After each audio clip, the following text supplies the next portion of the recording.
Today is Wednesday, February 10th, 2021. Coming up on Roland Martin Unfiltered. Today is day 2 of Donald Trump's second impeachment trial. Man, the Democrats are blistering Donald Trump. Wait until we show you the newest video, including how Eugene Goodman, the black Capitol Hill cop, actually saved the life of Senator Mitt Romney.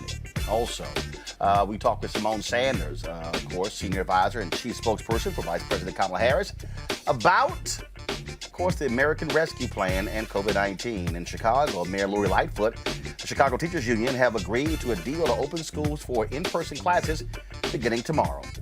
A woman last seen with Quawan Bobby Charles, the teen who was found in the sugarcane field in Louisiana, brutally murdered, now facing charges in his disappearance. Wells Fargo announced Tuesday that it will invest $50 million into black-owned banks. $50 million? What are y'all doing with black-owned media?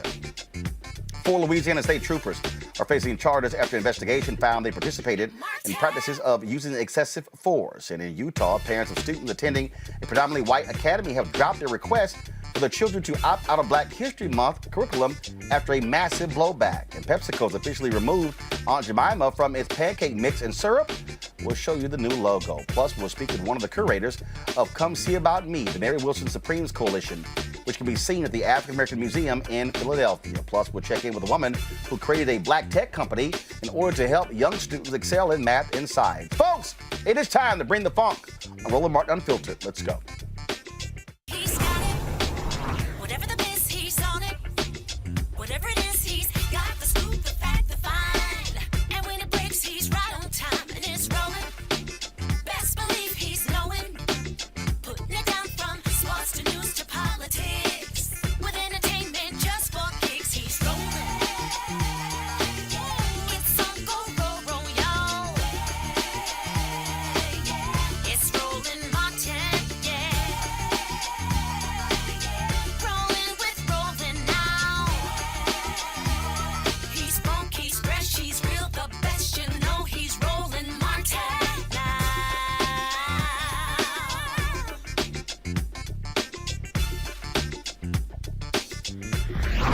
Martin!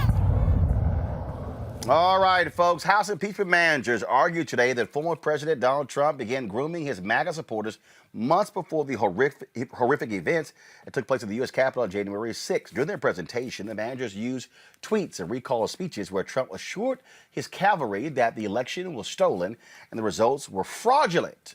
Representative Joe Nagase used direct quotes from rioters who said they were there to kill members of Congress and that they were following the president's orders. Congresswoman Stacey Plaskett introduced security footage that had never been seen before, depicting the chaos Speaker Nancy Pelosi, Vice President Pence, and other members of Congress had to endure. Watch this. Now, some have said that President Trump's remarks, his speech on January 6th, was just a speech. Well, let me ask you this. When in our history has a speech led thousands of people to storm our nation's capital with weapons, to scale the walls, break windows, kill a Capitol police officer? This was not just a speech. It didn't just happen. And as you evaluate the facts that we present to you, it will become clear exactly where that mob came from. Because here's the thing, President Trump's words, as you'll see on January 6th, in that speech, just like the mob's actions, were carefully chosen. Those words had a very specific meaning to that crowd. And how do we know this? Because in the weeks prior to, during, and after the election, he used the same words over and over and over again. You will hear over and over 3 things. You can see them on the screens. First, what lead manager Raskin referred to as the big lie, that the election was stolen, full of fraud, rigged. You will hear over and over him using that lie to urge his supporters to never concede and stop the steal. It's the only way we can lose, in my opinion, is massive fraud. We all know what happened after that. He lost. He lost the election. But remember, he had that no-lose scenario that I referenced earlier. He told his base that the election was stolen, as he had forecasted. And then he told them, your election has been stolen, but you cannot concede. You must stop the steal. You can't let another person steal that election from you. All over the country, people are together in holding up signs, stop the steal. The Democrats are trying to steal the White House. You cannot let them. You just can't let them. Now, while he's inciting his supporters, he's also simultaneously doing everything he possibly can to overturn the election. First, he begins with the courts, a legitimate avenue to challenge the election. But he ignores all of their adverse rulings when all of his claims are thrown out. Then he moves on to trying to pressure state election officials to block the election results for his opponent, even though he'd lost in their states. You'll hear my fellow managers discuss that in detail. Then he tries to threaten state election officials to actually change the votes, to make him the winner, even threatening criminal penalties if they refused. Here today do not want to see our election victory stolen. There's never been anything like this. It's a pure theft in American history. Everybody knows it. Make no mistake, this election was stolen from you, from me, and from the country. Now, of course, each of you heard those words before. So had the crowd.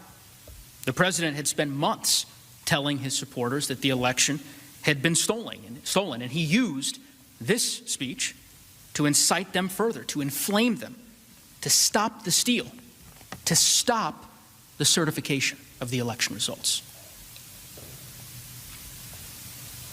We will never give up. We will never concede. It doesn't happen. You don't concede when there's theft involved.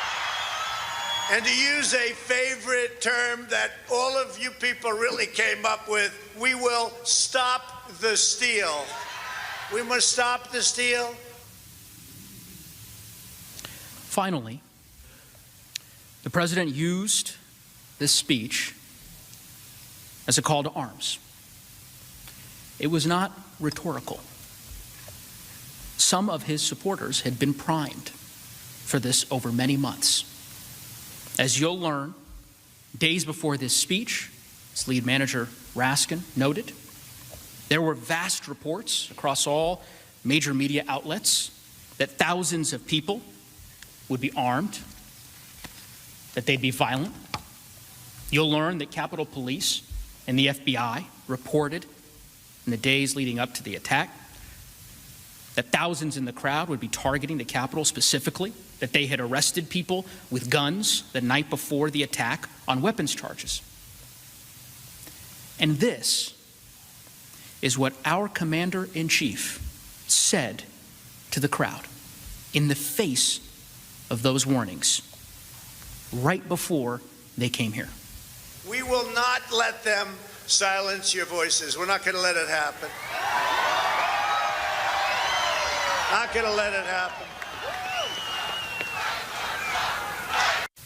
But because they believed that they were following his orders. They said so.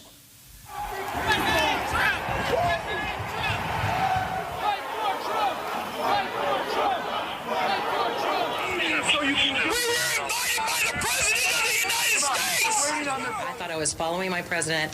I thought I was following what we were called to do. President Trump requested that we be in D.C. on the 6th.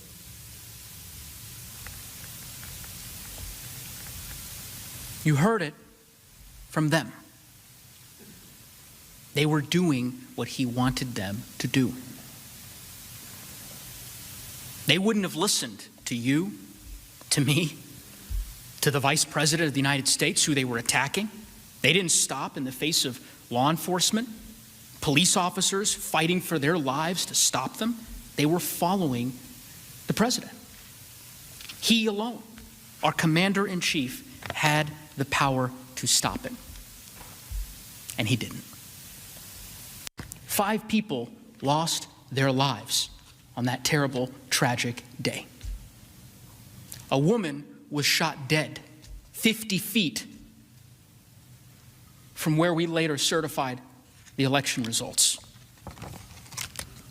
And for those who question just how bad it was, criminal complaints recently unsealed by the Department of Justice are more than revealing. You'll see one of these documents on the screen. In the charging affidavit of one of the leaders of the Proud Boys, we learned that members of this group said, I'm going to quote, they would have killed Mike Pence if given the chance. In another, we learned of a tweet in real time while they were in the building stating, we broke into the Capitol. We got inside. We did our part. We were looking for Nancy Pelosi to shoot her in the frickin' brain, but we didn't find her.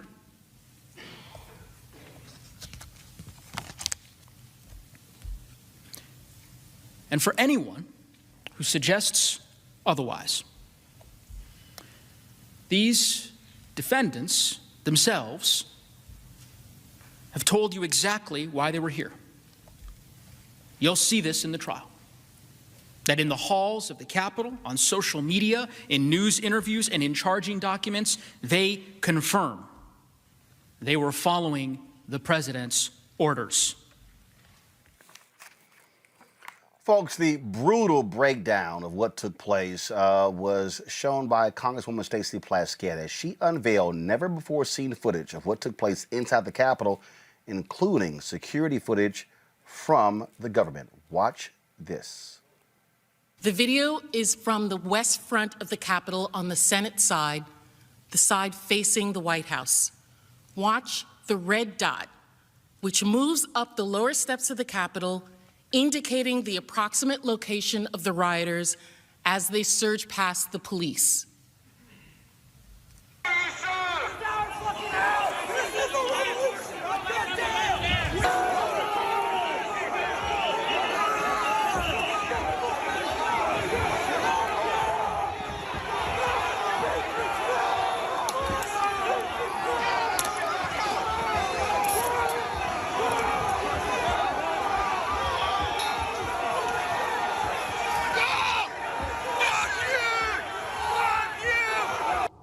The other officers waiting down the hall. The rioter seen carrying a baseball bat in this video is the same one we saw moments ago breaching the window on the first floor. While all of this was going on, Vice President Pence was still in the room near the Senate chamber. It was not until 2:26 that he was evacuated to a secure location. This next security video shows that evacuation. His movements are depicted by the orange dot in our model. The red and blue dots represents the location where the mob and Officer Goodman were, and where Officer Goodman led the mob away from the chamber just moments ago. You can see Vice President Pence and his family quickly move down the stairs. The Vice President turns around briefly as he's headed down. As Pence was being evacuated, rioters started to spread throughout the Capitol. Those inside helped other rioters break in through doors in several locations around this entire building. And the mob was looking for Vice President Pence because of his patriotism, because the Vice President had refused to do what the President demanded and overturn the election results. Speaker Pelosi's staff heeded the call to shelter in place.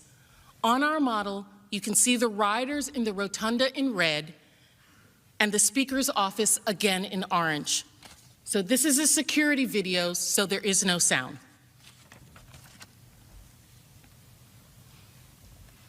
As you can see here, the staff moves from their offices through the halls and then enters a door on the right-hand side.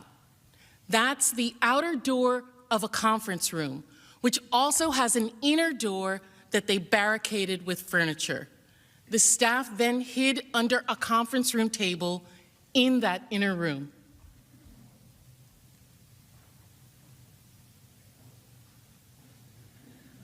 This is the last staffer going in and then barricading themselves inside of the inner office.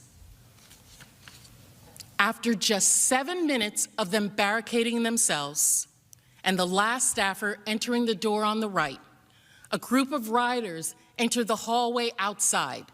And once inside, the rioters have free reign in the Speaker of the House's offices. In this security video, pay attention to the door that we saw those staffers leading into and going into.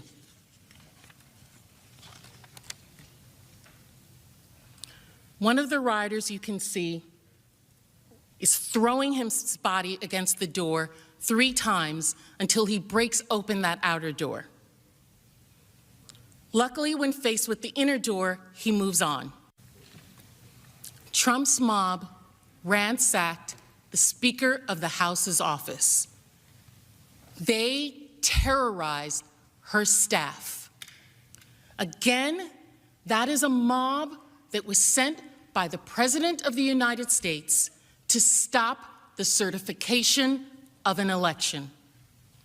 The Vice President, the Speaker of the House, the first and second in line to the presidency, were performing their constitutional duties, presiding over the election certification, and they were put in danger because President Trump put his own desires, his own need for power over his duty to the Constitution and our democratic process. President Trump put a target on their backs, and his mob broke into the Capitol to hunt them down. Folks, chilling. Let's break this thing down with our panel. Certainly glad to have everybody here. Robert Patillo, of course, Rainbow Coalition Peachtree Street Project there in Atlanta. Monique Presley, lawyer, crisis manager, and as well as Mustafa Santiago Ali, of course, formerly with the EPA as well. Let's, Robert, let's go through this. Look. If you're Donald Trump, if this was a real trial, the jury could probably go in the room, take a seat, go to the bathroom, get a drink of water, come back, convict this fool in 5 minutes, come out, give the decision, and be home in time to watch their favorite television show. It is clear cut. There is no denying what Donald Trump did. What this exposes is the shamefulness and how despicable the Republican Party is in that 44 senators. Senator Lindsey Graham has already said, he's called Trump and said, don't worry about it, you're going to be cleared. What they're basically saying is there is nothing a president can do that warrants being convicted. He can literally lead an insurrection and they're perfectly fine with it as long as there's an R in front of his name. Well, you're right. And it opens up a very weird legal situation where the more evidence that comes out, I was sitting there, I think I watched every single minute of the coverage today. And much like everyone else, I realized that this was far more significant than even the general public understood. Seeing how close those murderers were, the lynch mob was to Senator Romney and to getting into the chambers and so on and so forth. And so the question is for the president's defense team, do you agree to the impeachment in exchange for an immunity deal? criminal. And what I mean by that is, do you plead to these charges at this point? Because as a defense attorney, if I saw this mountain of evidence rolling in before I even do my opening arguments, basically what the Senate is giving them is opening the door for is either the District of Columbia or the Justice Department to prosecute President Trump in his individual capacity, as they're making this argument that he's an individual citizen, that he should not. The entire argument from yesterday about the constitutionality of prosecuting a former president. If your argument is that he should not be subject to the Article 1, Section 2 authority of Congress, then you're kicking it over to the court system, which opens it up for the Department of Justice and Merrick Garland as the Attorney General to prosecute Trump using all the same evidence that was used at this impeachment trial. And the penalties for a felony conviction on federal charges are far worse than the penalty for being convicted by the Senate. So I do have to wonder at this point, will the president's counsel inform him that things could be a lot worse? Fonnie Willis, the new district attorney here in Fulton County in Atlanta, is also opening up a criminal investigation to President Trump over the call that he made to the to the Secretary of State here. So there are many criminal charges that are coming down the lines, and maybe it's time for Trump's team to pull that ejection seat button and figure out if they can make a deal to save him from jail. Forget about the whole not being able to run for office thing. At this point, he needs to be worried about spending the next 5 to 10 years behind bars. Bottom line, Monique, what the Democrats are methodically exposing, they are exposing the sheer insanity of Republicans to say, this is really no big deal. This is, for Tucker Carlson last night, this is just a waste of time. I mean, they are flippantly dismissing this. When you hear Congressman Swalwell say he walked it off, they were 58 steps away from where the rioters were. Mitt Romney, Eugene Goodman is saying, no, go this way. Romney was walking to these folks. To hear the audio of them saying, where's Nancy? Where's Pence? Them saying we're going to kill them. I mean, you're watching and listening to that and you're going, my God. Yes. Well, obviously, at one point, I think I just texted you and said, this is jarring.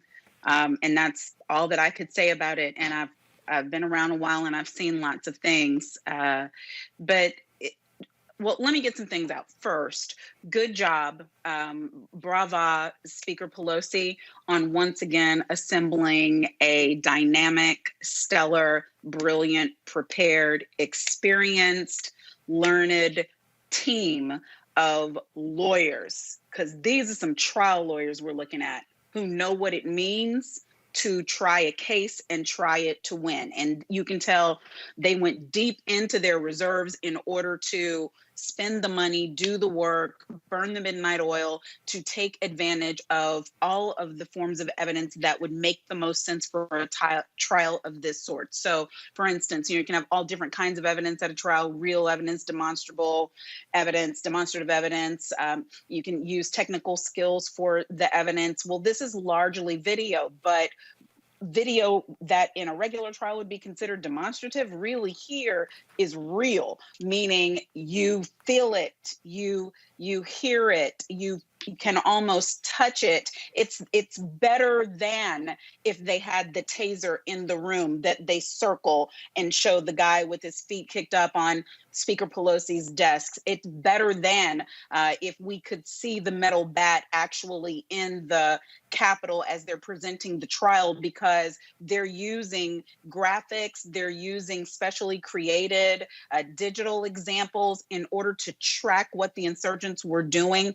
And it is just very, very well done. I hope that people who are watching see this and understand the difference between what they're seeing now and that hot mess of a display that they saw from General Castor and his sidekick Sean yesterday, because that's not trial lawyering, and I don't know what any of that was even about. I don't have anything else to say about it. But what we're seeing is excellent.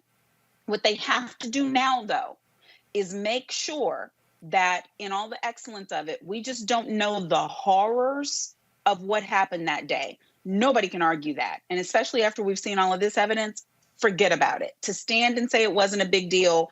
And these jurors know full well what it was because they lived through it. But we got to go from there to connect the dots that make it such that former President Trump is responsible. And that's very different than if it was you, Roland, who was up at the microphone, or if it was Robert, or if it was me. What I need to hear from them is, because he was the commander in chief, and as they said for a little bit this morning, he stopped being commander in chief, turned into insider in chief. That's fine. But he held the most powerful office in the land.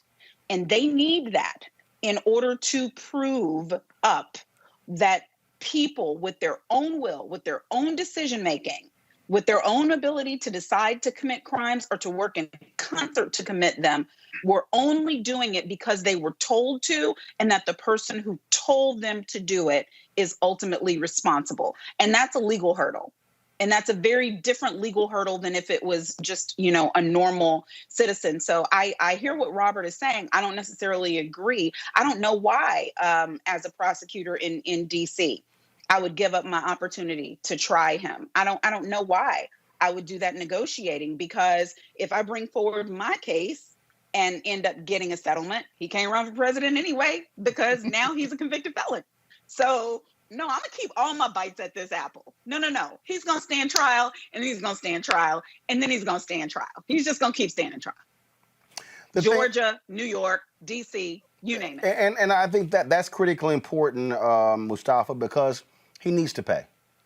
Every single legal effort, whether it is in New York by Tish James, whether it is the DA there in Georgia, every single one, he needs to pay. And the people who were involved in this insurrection, they all need to go to prison. Because if you don't, what you're saying is you can go even further, and then we might think about penalizing you. What's further? Literally holding members of Congress hostage? That's literally what's next. That's the next step. And that's why these Republicans are so shameful. And I'm telling you right now, my position is very simple. If any Republican votes to acquit Donald Trump, they are basically dead to me. I don't want to hear anything from any of them on any topic. I'm not trying to unify with any of them. I'm not trying to negotiate with any of them. If members of the media had any guts, they would actually say, if you are a Republican and after this display, you vote to acquit him, you're not welcome on our Sunday morning shows. You're not going to be provided a platform. These people literally are saying, we will suck up to Donald Trump so much that we will let this man get away with this under the guise of, we just think this is unconstitutional. He's a private citizen. This has just gone a little too far. I mean, yeah, it's most definitely gone far enough. Those folks, our Republican brothers and sisters who went through this and experienced it also, and that evening when they went back home, if they had family that was in the area or they got on the phone and called them, they have to remember that they literally almost lost their lives, that Donald Trump is willing to sacrifice anyone for his agenda. And he's been doing it throughout his 4 years that he was in office. You saw it time and time and time again. And he realized that he was a Pied Piper, that he could create chaos in situations when he wanted to deflect or when he wanted folks to do something, that he could, create pain, could create death. And we saw death both in this instance, but we've seen death throughout the coronavirus and many of the other actions that he's done. So folks have to add this up, the totality of this. And I understand they have to stay focused on the set of charges that are in front of them. But if someone is willing to sacrifice you just so that they think that they could get a shot at being continue to be the president, even though all of the cases, 61 cases, I believe, and they lost 60 of the 61 cases that, all of the respective judges said, there is no, foul play that's going on in relationship to voting. These folks were really willing to take your life because of what he said. So if you're willing to sign off on that, then not only are you failing that oath that you took, you're failing your families. You're failing many of the communities where you come from as well. So he has to be convicted, because if he doesn't, it says something about our democracy and our country. And it also says something about these individuals who have to go because they're placing, their own sets of needs above our country. So we'll see how it all plays out. But, it's very clear that he has to go, that he has to be convicted. And as Monique said, there is a laundry list of other cases on the state level that, people have very, very strong cases against him. And part of the problem here is, frankly, unlike other impeachment hearings, national media is sort of like, yeah, we'll cover some of it, not all of it. It's being covered some on cable news right now. Let's go live to the United States Senate right now just to get a peek of what is being discussed by the House impeachment managers. Picked up your phone and tried to reach somebody at the White House to ask for help. This wasn't partisan politics. These were Americans from all sides trying to force our commander-in-chief to protect and defend our country. He was required to do that. Now, the extent of how many people tried to reach the president to get him to act is not known.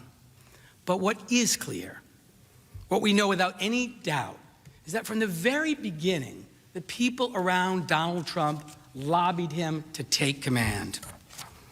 What's also clear is what Donald Trump, our commander-in-chief, did in those initial hours to protect us. Nothing. Not a thing. He knew it was happening. The attack was on TV. We all know that President Trump had the power to stop these attacks. He was our commander-in-chief. He had the power to assess the security situation, send backup, send help. He also had incited this violent attack.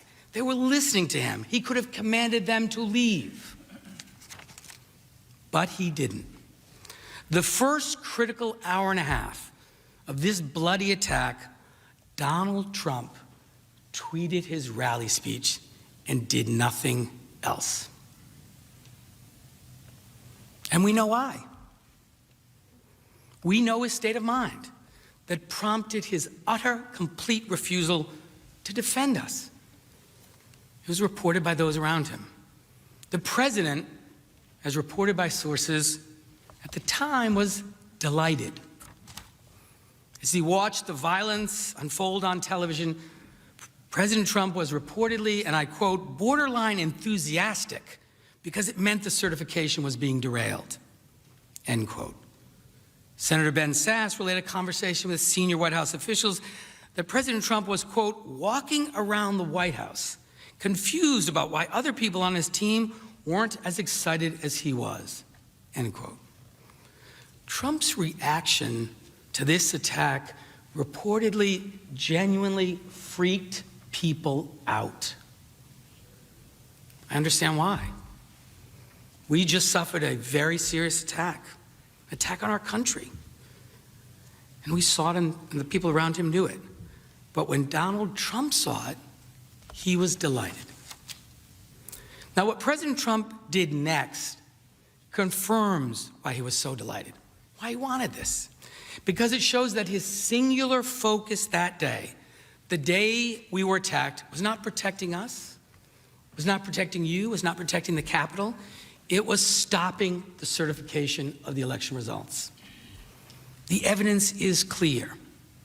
Shortly after 2 p.m., as the siege was fully underway, then President Trump made a call.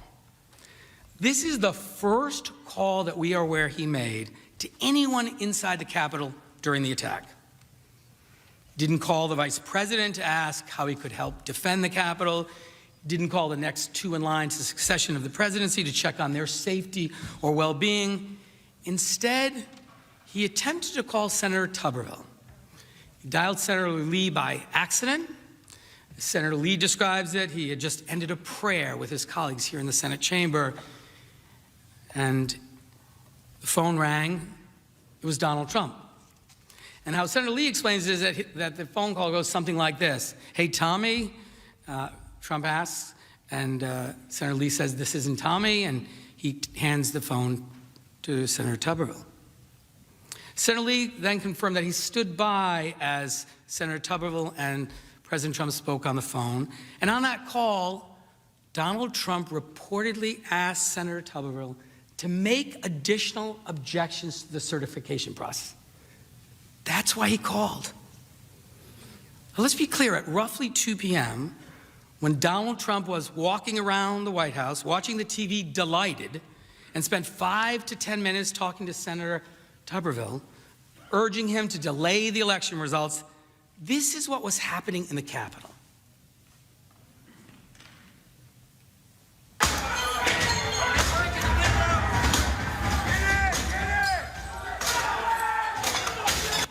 We'll pause. Protesters are in the building. Thank you.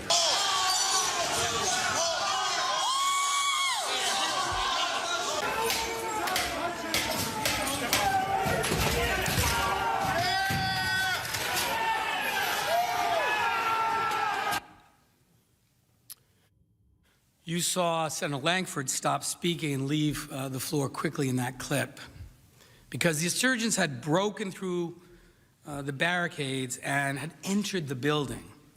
And as these armed insurrectionists banged on the doors, members of Congress were told to put on their gas masks, to put bags over their heads for safety and prepare to evacuate. And Donald Trump was calling to ask. This is why this is critically important right here. And this is why this is a strange, not real trial, Monique. You see him standing there saying Donald Trump called Tommy Tuberville, who's sitting his ass in the chamber. If this was a trial, you would say, we have a witness. They showed the tweets from the story from Kevin McCarthy. They would have said, we call Kevin McCarthy as a witness. Republicans yell, oh, if you dare call witnesses, we're going to call our own. We're going to call Vice President Kamala Harris. We're going to call, which was also stupid. But imagine a person who's sitting there who can confirm, yes, he did call me, and he called me and didn't want to talk about what was happening. He wanted me to further delay it. He's literally sitting there. He's one of the jurors. So a witness is one of the jurors.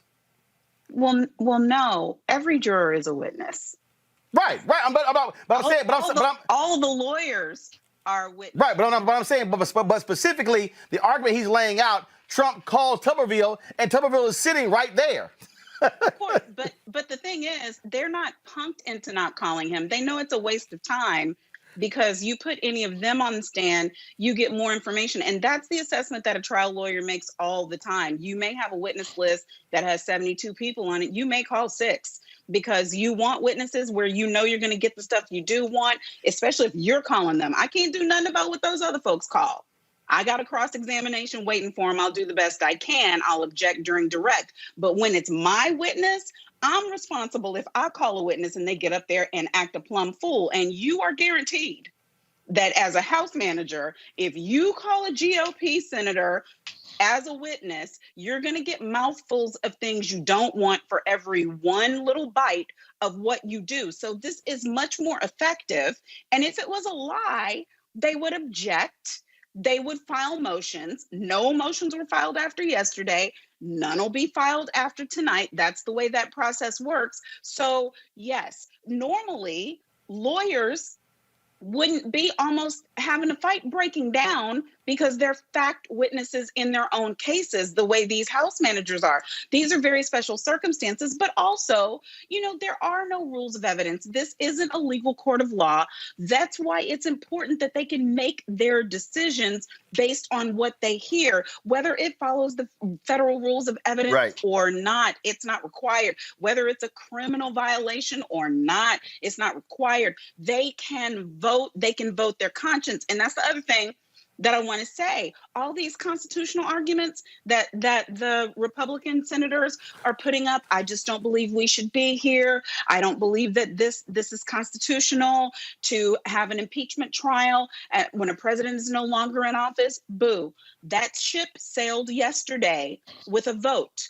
Your obligation now is to be a trier of fact, to listen to the evidence and to decide based on the evidence. if former President Trump was wrongfully voted against and shouldn't be taken to trial, he has vehicles in order to object to that. Got it. He has a way of recourse. Robert, so they got to listen to these facts and vote. Robert, go ahead.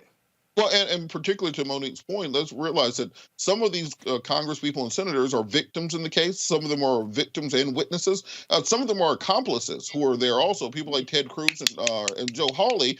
And so it's, of course, this process is not going to be fair. Of course, the process is not going to be judicial. There are no federal rules of evidence, all those sorts of things. But circling back, I do think that what the House Democrats are doing, what the managers are doing, are putting alley-oop up there to every single prosecutor in this country that may need evidence. They're showing them that if there are some MAGA supporters in your hometown who are at the Capitol, here's all the evidence you need to prosecute them. And particularly for President Trump, they're letting him know that, look, the Southern District of New York will be coming after you. The Department of Justice will be coming after you. Fulton County will be coming after you.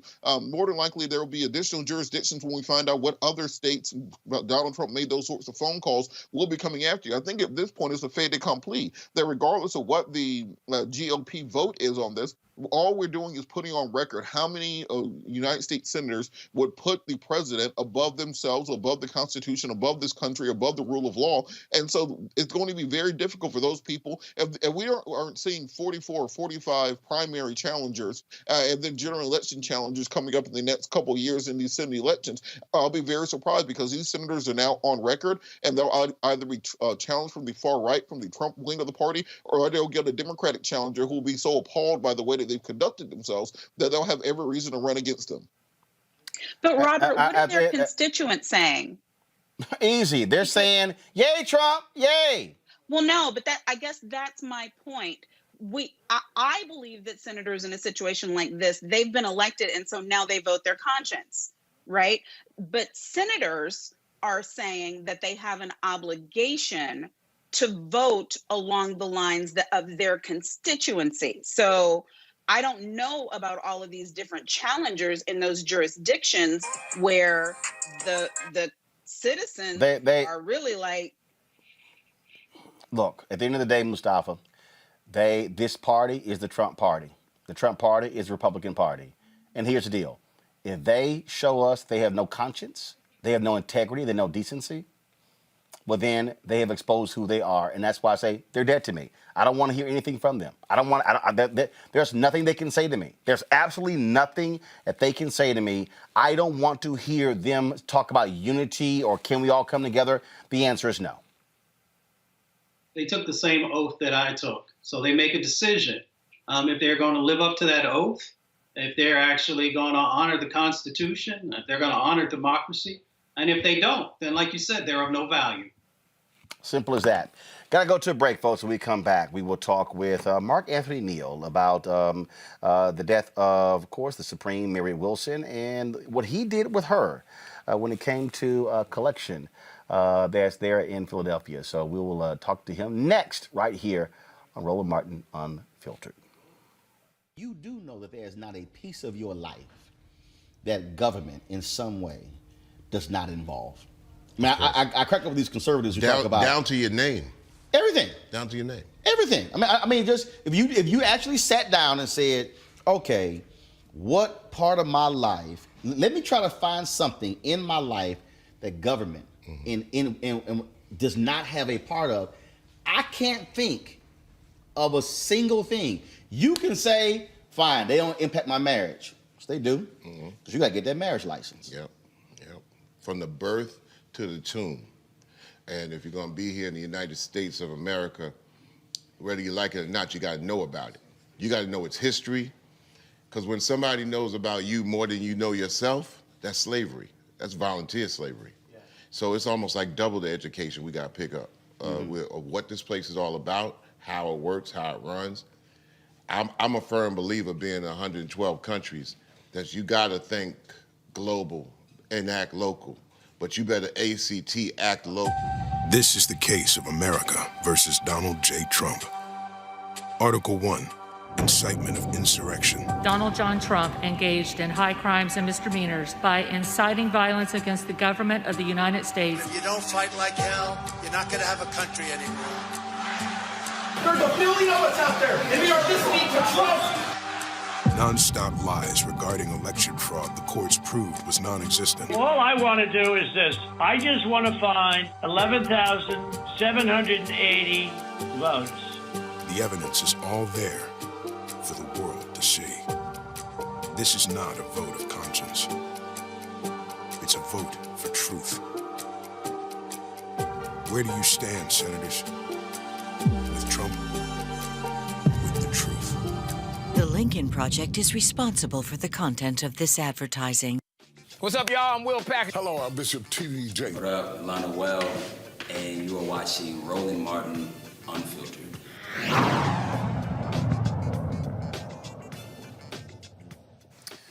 Many folks are still reeling from the death of Supreme's founder, Mary Wilson. She passed away a couple days ago at the age of 76.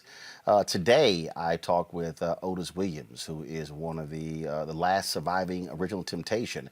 We will share that interview with him tomorrow.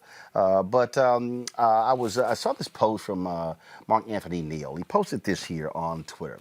I was honored to spend some time with Mary Wilson when I helped curate Come See About Me, the Mary Wilson Supremes collection, an exhibition of the iconic gowns worn by the Supremes that opened at the African American Museum in 2013. It was like being around royalty. Of course, it is the nation's first museum dedicated to preserving culture, history, and art of African Americans. And of course, that was an exhibit that took place when they opened in 2013. 2013. And so he joins us right now.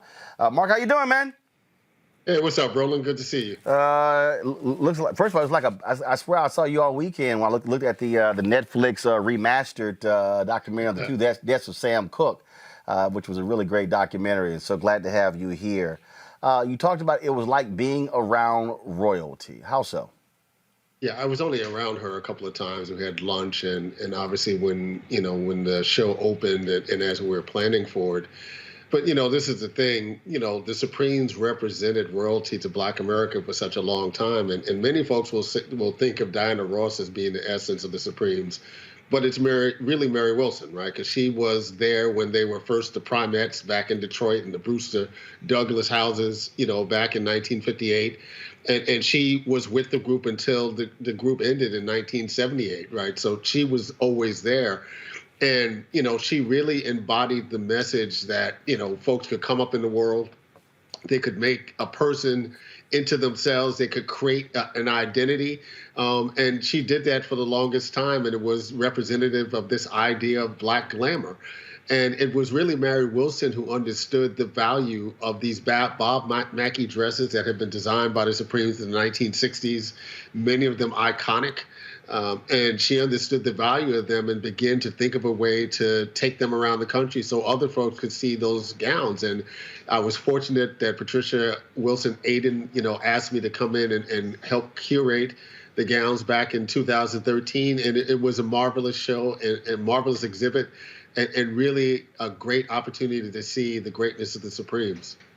Also, I think, let's just, if B.B. King was the caretaker of the blues, in essence, the worldwide ambassador, the reason I think we still celebrate and pay such homage to the Supremes is because of Mary Wilson. I mean, when Diana Ross leaves, Flo Ballard dies, and sure, you had Sidney Birdsong, but it was Mary Wilson who kept that thing alive. Then when the book came out, then she kept talking about them, making appearances. I mean, she was the caretaker of the legacy of the Supremes.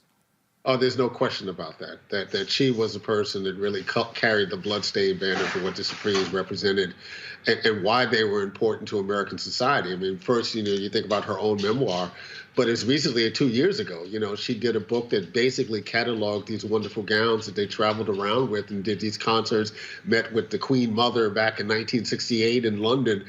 It was an amazing story for them to come up in the world the way that they did. And, Diana Ross left the Supremes in 1969, 1970, and she created her own legacy. But it was really Mary Wilson's job, really after Florence Ballard left the group and then, of course, died in 1976. It was her job to keep up that legacy. And I think that I think that's really important because, look, historic acts can very easily get thrown into the dustbin. They can pretty much just get ignored, and then we sort of move on. And I mean, if you look at the Temptations, the reality is with Otis Williams still being one of the original Temptations, carrying forth that legacy. So when you still see them performing, you still hear them, you still have a tie to that group because he was, he is still living and he is still active, involved. We'll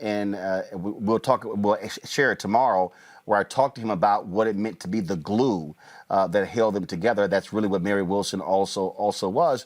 And the reason that's also important because Black culture often gets overtaken by white culture. Someone sent me an item. Someone sent me an item the other day, and this is a perfect example. Since I'm gonna tie Mary Wilson in with Sam Cooke, you might get a kick out of this, Mark. Let me find the text someone sent me.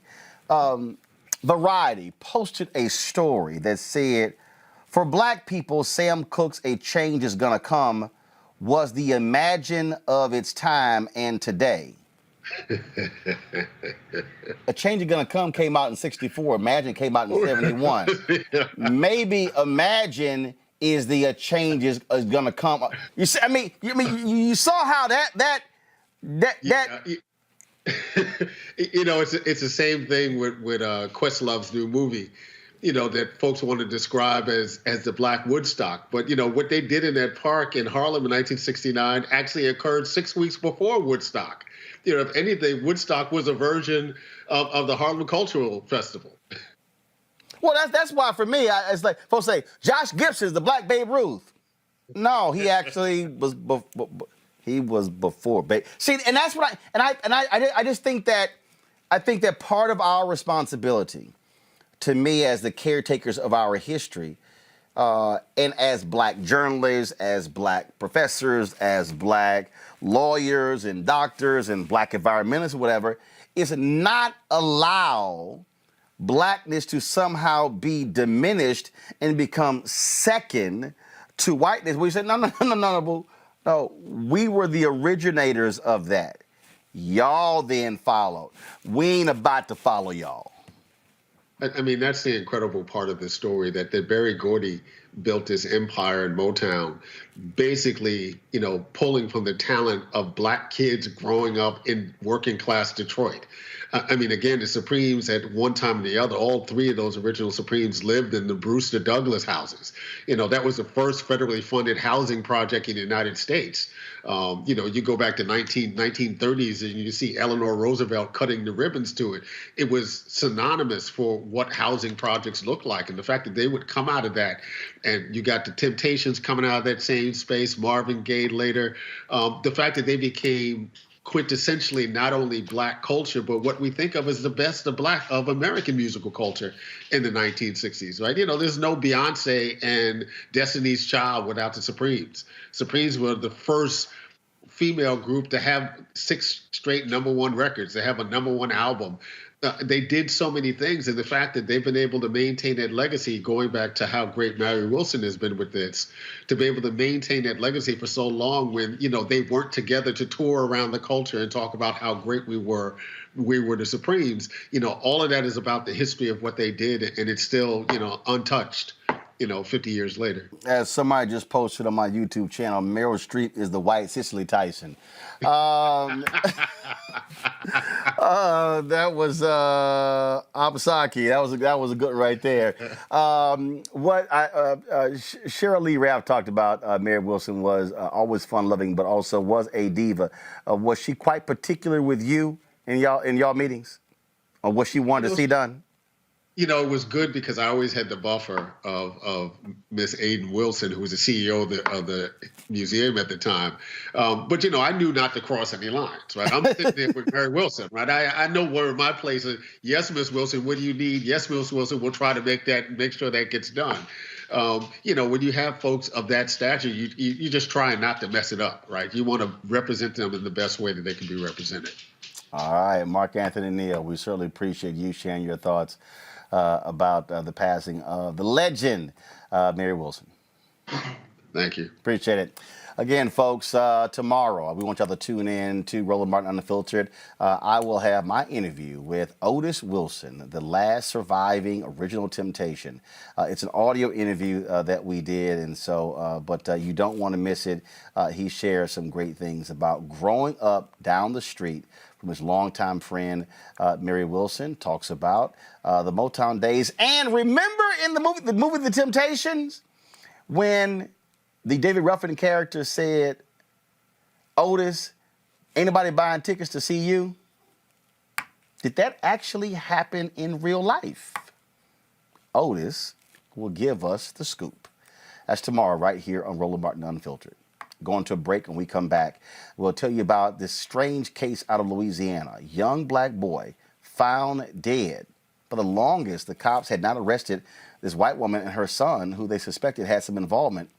She now has been arrested. We'll also hear from Simone Sanders, who will talk about the American Recovery Act and what it means for African Americans. That is next on Roland Martin Unfiltered. The U.S. uses more than half the world's healthcare resources, but we're ranked 43rd in the world for life expectancy. How did we get here?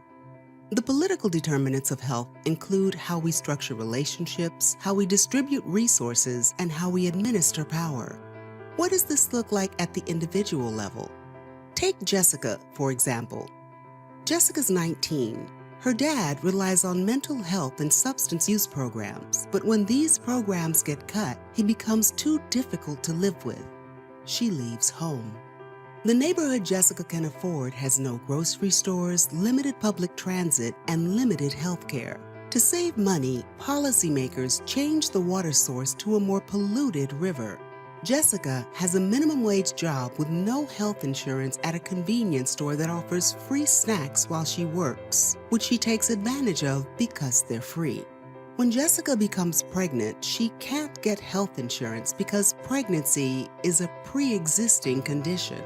And she doesn't realize that the salty, fatty snacks that she eats at work are bad for her baby. Jessica gets a ride to the closest clinic for a prenatal appointment, but the doctor is rushed and rude to her. She doesn't go back. Jessica develops preeclampsia and almost dies during her son's premature birth. He's born with cognitive defects because of poor diet, contaminated water source, and lack of access to prenatal care. As he grows up, Jessica learns that her school district doesn't have the resources to accommodate her son's special needs. He drops out after 8th grade and will repeat the cycle of poverty. Through Jessica's story, we begin to see how social determinants, environmental determinants, healthcare determinants, and behavioral health determinants take their toll on our lives. And Jessica's story shows us how political determinants supersede personal responsibility. Equity in our policies is a process and an outcome. Change comes when we can identify political champions at all levels and figure out how our most pressing issues align with their policies. For more actionable solutions to close the health gap, read The Political Determinants of Health by Daniel E. Dawes. I'm Bill Duke. This is Diala Riddle, and you're watching Roland Martin Unfiltered. Stay woke.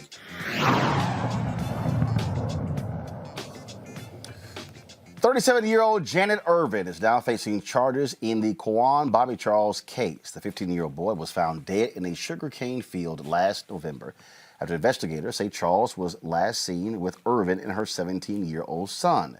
According to the Iberia Parish Sheriff's Office, Irvin is facing charges of contributing to the delinquency of a minor and failure to report a missing child. On October 30th, Irvin and her son picked up Charles outside of his father's home in Baldwin, Louisiana. Charles's parents said at the time they didn't know Irvin or her son and never consented to Charles leaving with them. Now, these charges come months after the family has been demanding Irvin be charged with Charles's disappearance. The Charles family says they believe law enforcement dragged their feet because Charles is black. Lawyers for the family issued a statement on Tuesday saying, quote, "We will continue to fight, we will continue to advocate for Quawan's family, and we will work tirelessly in our pursuit of justice, transparency, and accountability." This is a very, very troublesome case, Monique. Yes. Y'all show it again. I am going to, so let me, I got to pull it up, but let me warn our audience. I'm going to show you the photo, but I'm warning folks, so I'm giving you about a 60 to 90 second head start. So I will literally show it in 2 minutes. But if you need to turn away, please do so. This young boy leaves. Y'all roll the footage, please. This is what he looks like. You'll see in here what he looks like. But then I'm going to show you what it looked like when his body was found. And it never added up in this case. My problem here is when the cops, initially when they got the call, their position was, oh, he's probably at a football game. Based on nothing, like nothing, then all of a sudden it was different when his body was found. So she has not been charged with murder, but this is at least a start, Monique. Yeah, they're still not there though yet. This one is sinister, and I don't know. I always, my gut told me the family knew more than they were saying, but law enforcement to me is complicit in this. And I just have had a feeling from the very beginning that a small circle of people knew exactly what happened and that some of them were in power and were not saying. That is certainly the case, I believe, Robert, as well, because it made no sense whatsoever. And it reminds me a lot of the Kendrick Johnson case here in Georgia, where the community is demanding justice, they're demanding outside prosecution, they're demanding investigation, and we have this good old boy system of police officers and prosecutors, which makes it very difficult to find justice, particularly in small towns in America, without the ability to bring national attention to the case. As I often do, I like to substitute our young black victim in this case for our fictional young white woman named Lily White, who's the same age, wearing a Girl Scout uniform or cheerleading uniform, depending on the situation. What would the national response be if that was Lily White who was missing? Would the police just say she's probably at a football game and put no more thought into it? Would there be no more national press attention on it? No, we know exactly what would have happened. Nancy Grace would have been down there. Anderson Cooper would be there. They would have helicopters, 24-hour coverage until they found out what happened. We have to do the same. This is why black media is so important. It's why black organizations are so important, because the only way to shine that bright light on subject is to have people who care about it. And sunlight is the ultimate antiseptic, and the more we pay attention to this case, the more likely justice is to be served. And again, when we talk about Mustafa, what is so strange about this, and again, so folks, this is the warning, so please turn away if you like. On the left is Bobby Charles. On the right is how he was discovered. Teeth missing, knocked out. I'm sorry, folks. That is shades of Emmett Till. Something clearly nefarious happened here, and this boy and his family have not gotten justice, Mustafa. Yeah, first thing I thought of when I saw that was Emmett Till. You know, this just speaks to the disparities that we have in relationship with law enforcement. You know, everybody watches the first 48, and they understand, you know, that if folks don't get real focused real quick, that you're more than likely not going to find whomever we think may have been murdered or assaulted. And we also know that when they said it themselves, when it comes to black boys, you know, he's probably at a football game, instead of assuming that he had been, you know, taken away and getting the work done very quickly. So you got the two dynamics that are going on. You have this dehumanization of black boys and black girls and how they're viewed. And then you also got the dynamics that go on with, unfortunately, with law enforcement, where you know, there are some who don't take their job as serious when it comes to black and brown bodies and getting engaged and putting the full resources of their respective departments behind the search. Again, so well, folks, we're going to keep updating you. We did reach out to the family's attorney. Folks were under the weather, so we'll try to get them on as soon as we can. Let's stay in Louisiana, where on Monday, the Louisiana State Police arrested 4 state troopers accused of using excessive force, deactivating their body-worn cameras, and making false statements about 2 arrests in 2019 and 2020. A months-long investigation found 3 of the 4 troopers arrested on Monday include 26-year-old George Harper, 28-year-old Dakota DeMoss, and 30-year-old Jacob Brown. All 3 troopers face state charges of simple battery and malfeasance in office in connection with a police chase that took place in May 2020. The other officer, 34-year-old Randall Dickerson, is accused of using excessive force, deactivating his body camera, and making false statements while handcuffing a driver in 2019. The newly appointed state police superintendent, Colonel Lamar Davis, said the use of force in both instances was, quote, inexcusable and tarnishes the exemplary work of our dedicated men and women. He told troopers in an email obtained by the Associated Press, quote, although we once again face a situation that will undoubtedly bring negative public attention to our agency, we must remain committed to holding each other accountable. That's what I'm talking about, Mustafa, when I keep saying when cops turn off those cameras. This is why I say, bottom line is, the moment you sign on, before you walk out that door, you turn it on, it should never come off again. If it comes off, if you turn it off, you should be terminated. Yeah, without a doubt. I mean, that's the only way that we're going to be able to document what's going on. You know, whether it is, harassment or some of these other more egregious behaviors that we unfortunately find law enforcement doing. And even when we are able to document what's going on, it still makes it really tough for folks like Robert and Monique and many others to be able to get justice for, their clients. So, we just got to continue to push on that. And the accountability thing in that statement is necessary. But, they have no problem when it comes to policing in our communities and making sure there's accountability. But, of course, we know that the police unions continue to push back and fight when we're asking for accountability to also be on that side of the ledger. Folks, I always love talking about community accountability, Robert, but they really hate it when you talk about it involving cops. Well, this is why I still say that if you have a case where a body cam is deactivated, the case should be thrown out.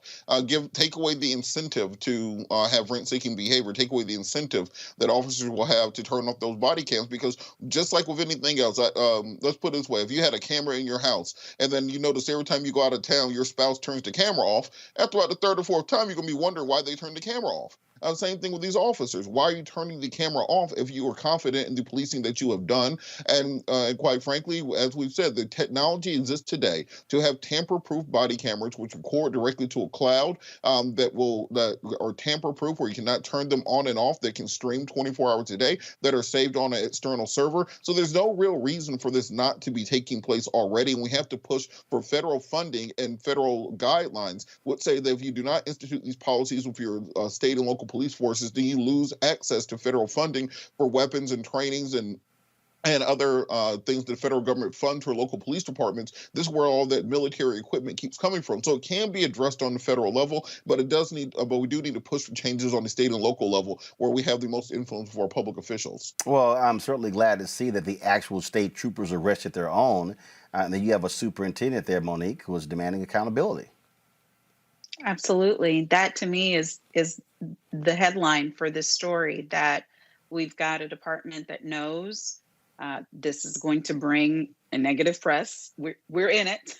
And it should, because these are the things that need to be reported, but doing the right thing anyway, and not just the body cam. The to me more important part is these were 4 that had excessive force violations that needed to be prosecuted. So these are humans who should not have been assaulted and battered by police officers that are going to get some form of justice. And these officers, prayerfully, will never be able to be a part of law enforcement again. Folks, let's talk now about the American Recovery Plan. President Joe Biden is pushing Congress do all they can to help those who are in need. Now, granted, they act like they can't do 2 things at one time. The House is in session, but the Senate, of course, is preoccupied with Donald Trump's impeachment.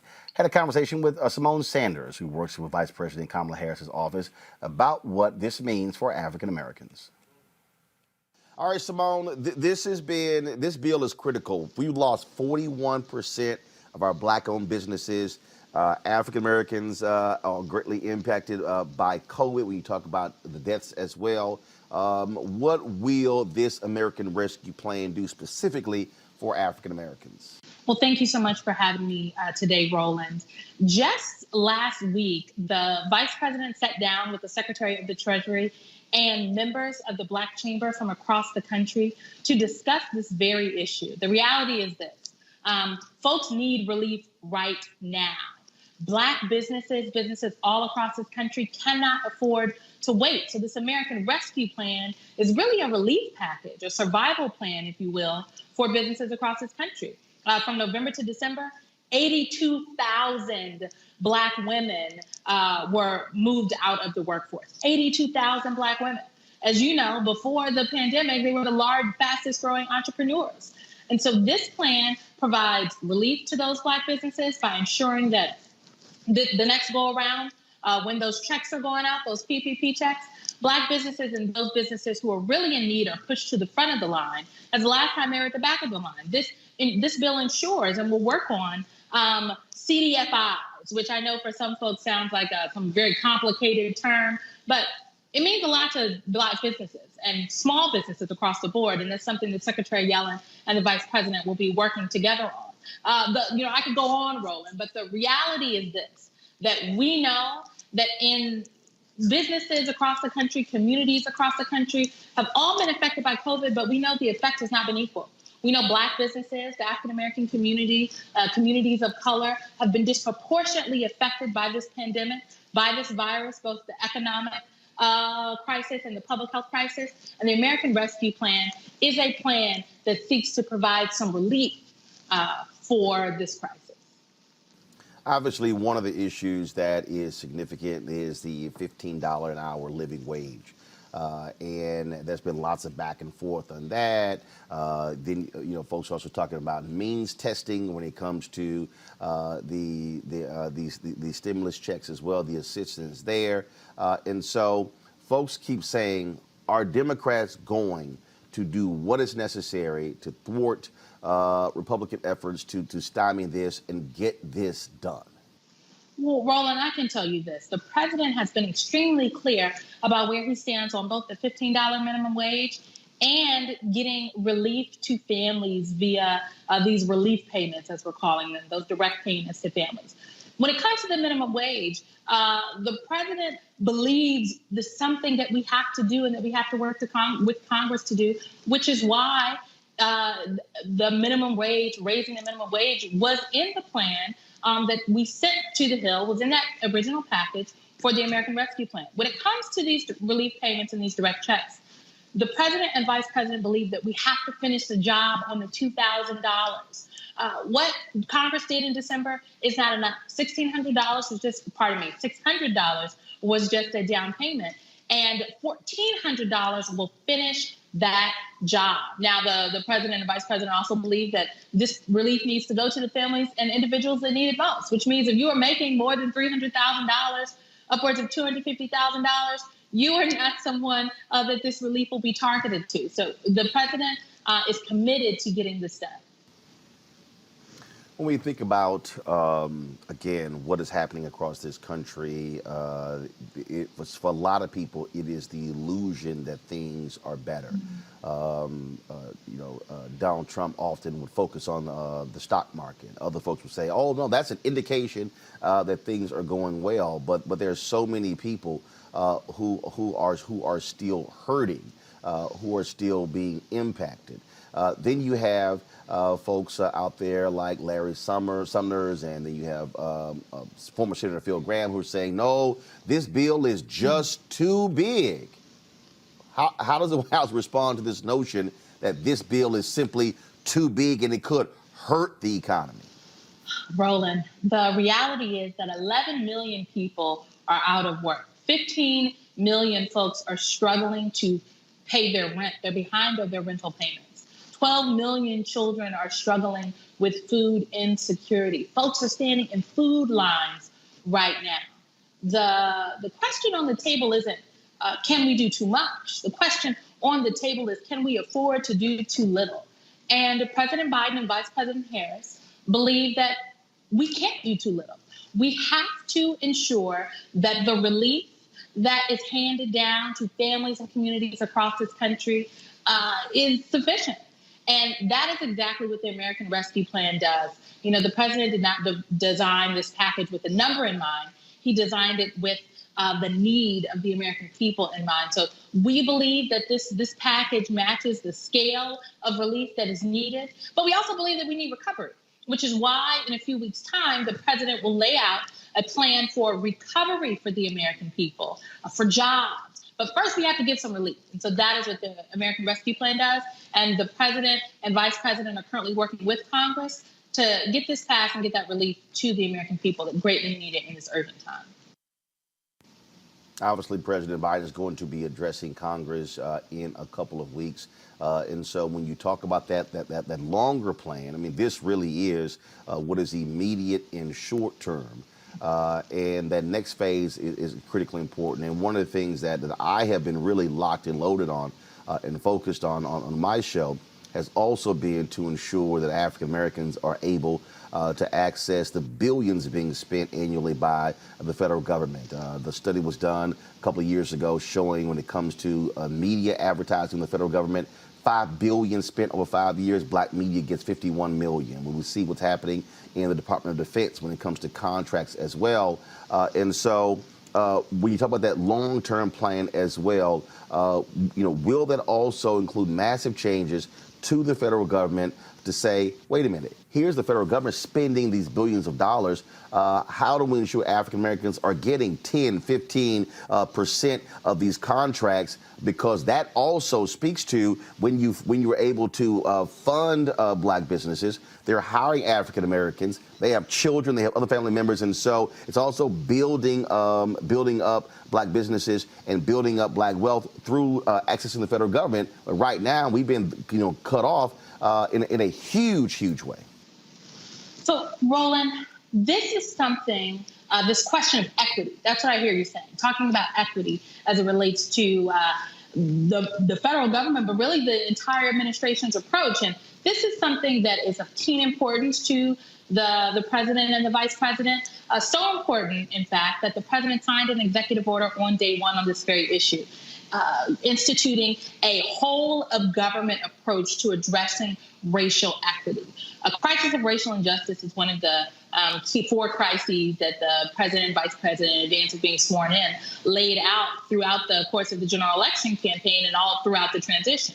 And when we talk about racial injustice, oftentimes people go directly to criminal justice reform. And while that is just a part of it, there is something here, another piece of it where we talk about economic injustice, economic equity. And if the president were sitting here right now, he would tell you that if we only address criminal justice reform, we are only addressing part of the issue. We have to address the economic inequalities as well. And so this whole of government approach that the president signed his directive on is really saying that, look, it's not on one person or one department or one agency to ensure that the administration is conducting itself in an equitable way across the board. It is on all of us. And so this approach will really be, this work will be anchored in the Domestic Policy Council, led by Ambassador Susan Rice, who is battle-tested, crisis-tested, and the president and vice president couldn't think of a better person to take this issue and effort on.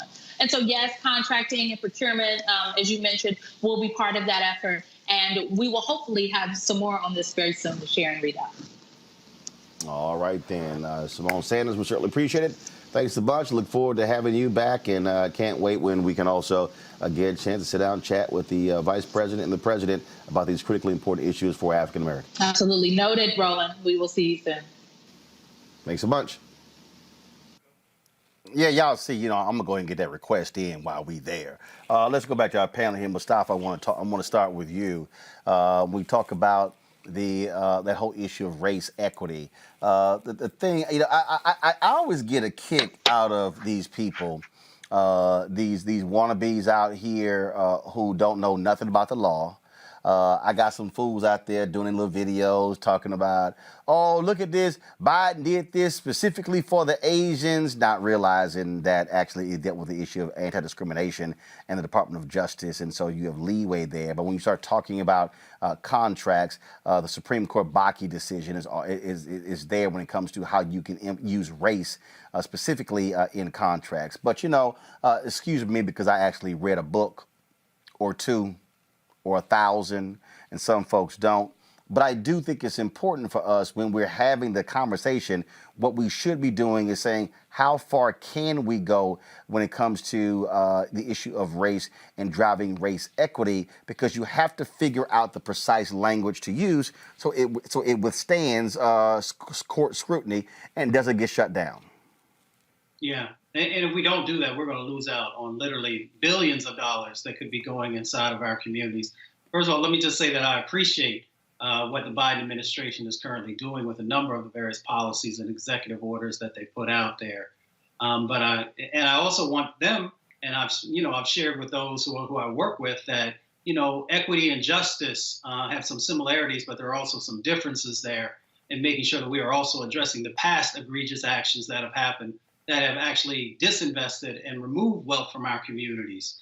So I appreciate, that they're focusing on Black businesses and businesses in general. But we also got to understand that as we are getting these funds now in place for what's happening in this moment, there are a whole lot of folks who have lost businesses that we have to also address that to make sure that, we can help to make them whole. When we're talking about $15 an hour and the fight that's going on with that, which is ridiculous because we're talking about $32,000, a little less than $32,000 a year, that there are a number of other dynamics that go on, even if we can get folks to that $15 an hour. So we're going to push and fight to hopefully be able to make that happen. It should happen inside of this relief bill, because I have a feeling that if we take it to Capitol Hill, we may run into some real challenges there.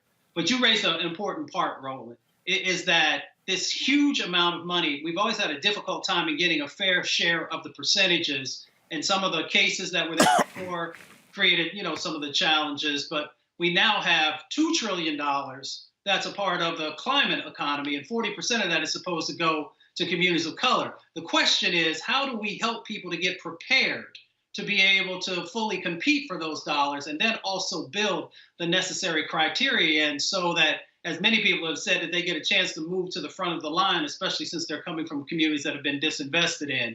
So that's the dance that we have to do, but it means that a whole lot of people are going to have to stay engaged. You're going to have to work with people who understand policy and who understand how we can build the right criteria in there so that folks actually have a fair shake at many of these dollars that are coming. Because if you don't, there are others who are already positioning themselves to get these resources. And if you understand how the federal government and down to the states works, if you hit bottlenecks, then folks will redirect those dollars to places of least resistance, if you will. So we've got to make sure that we really understand this game and that we are being educated and getting activated to make sure you get those resources. See, the thing for me, Robert, that really bugs me the most is when you have folk who don't know what the hell they're talking about popping off, and then you got other people who are also even more less informed, who don't know what the hell they're talking about. And so you got Black folks running around, well, why can't they should do this and do that. So you think all of a sudden you the brightest bulb in the room and your ass just the one figured that out, that if it could be done, a very specific remedy like that didn't happen before, like so you just so brilliant that is your idea. Well, just show me then how it can actually be done then. So that's how I challenge these ignorant folks out here who post their little videos on Twitter and Instagram and YouTube, who actually don't know anything about the law and the limitations. And so you have to create ways. So that's one of the reasons why they use disparate impact. That's one of the reasons why they use census tracts. That's one of the reasons when they say we can target things to zip codes. So there are ways that you have to say race on the federal level where you can't do it explicitly. There are other ways around it. That's one of the challenges that folk have. And so when the Biden folks are saying this is what we're going to be pursuing when it comes to race equity, again, like for instance, perfect example, you talk about access to capital. We hear that all the time. I argue that if you're the federal government and you're putting federal government money in banks, you should have a provision that say, in order for us to place the federal money that are in these banks, we are requiring said banks to provide credit loans to businesses that receive federal contracts that might be in a disadvantaged category, or just simply say that require you to provide credit lines to such businesses. Guess what? If you now are a Black-owned business or a Latino-owned business or whatever, and now all of a sudden you have access to capital, and now because of that simple change, it now creates a credit line for you. That's not a race-specific remedy. That's a remedy where they even say if it's for companies less than 100 million in revenue or less than 50 million in revenue. There are ways for you to create those type of programs.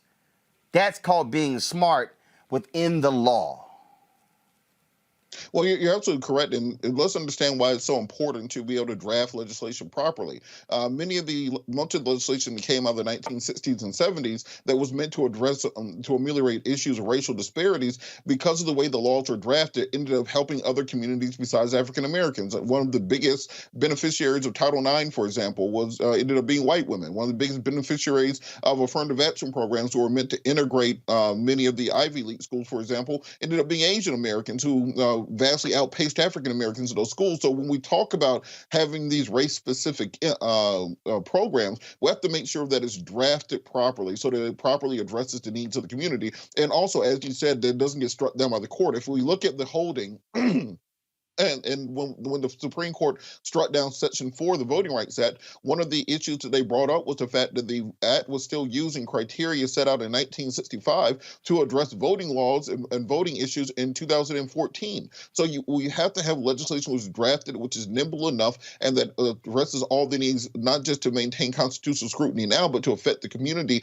that needs to be affected. One more thing in your conversation with Sanders, we talked about the stimulus and people saying, or Republicans more so saying that it's too big and it could break the economy. That's not how any of this works anymore. They're talking about a pre-gold standard form of governance and austerity model from the Chicago School under Friedman. If you look at Keynesian economics, which has been predominant throughout much of the 20th century and into the 21st century, with the IMF and the International Monetary Fund and most supply side economists say, the bigger the stimulus, the better for bringing you out of to prevent a recession, prevent a depression. If you look at the New Deal, the real reason the New Deal failed was it was not big enough. You needed World War II levels of spending to break you out of that negative economic cycle, which was in place from throughout the 1930s. So this idea of a stimulus being too big, we never talk about a tax cut being too big. Congress has never found a tax cut for billionaires that was too big for them. But oh Lord, if a poor person wants a sandwich, all of a sudden we got to start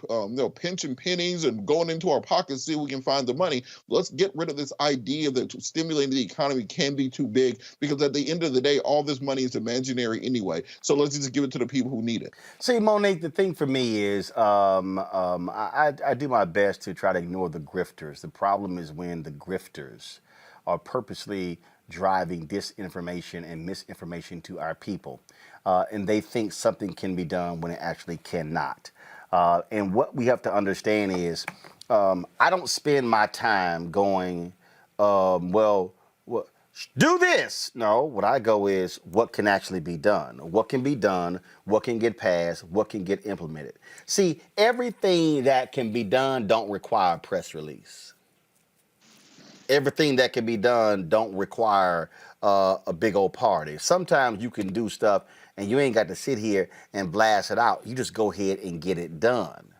And I think that's one of the pieces here. And I think unfortunately, Black people need to understand there's a reason they target us with disinformation. There is a reason. And it's even more shameful when our own people contribute to it. But that's part of the master plan. The plan is for the cancer to eat us from the inside out. That's always been the plan. We perish for the lack of knowledge. Ignorance is not bliss. Knowledge is power. So the only answer, truly, when we have people who are on the grift or the misinformation, disinformation campaign is the way that they earn their livelihood, whatever the case may be. You know, their particular politician does not get in office, so then it's scorched earth mentality and everything else has to die and everybody else is wrong, and they just sit out here looking like petty betties, nitpicking and not offering any solutions. Away with all of it. I don't have time for any of it or any of them. The best resource to me is us, in that we have the power to provide real-time, accurate information, tools, tips, ways of doing things so that our people can advance. So when you have interviews like the one you had with the lovely Simone Sanders tonight, hey, Simone, woo! Really? Yeah. Really? You knew it was coming. Win with Black women. So I'm true to this now. So when you have interviews like that on your very important substantive show, Roland Martin, then people can trust that, because it's not a cakewalk. You're asking the right questions. You're not giving them a pass, but you're giving space for real answers. And that's what our folks need. And what they also need, what we all also need, like you just said a minute ago, you read a book or 1,000. I dare say you've read a book or 5,000. Leaders read. If you don't read, you will always depend on the people who do. So read for yourself. Whitehouse.gov or WH.gov. Read every single executive order. Know which ones say what.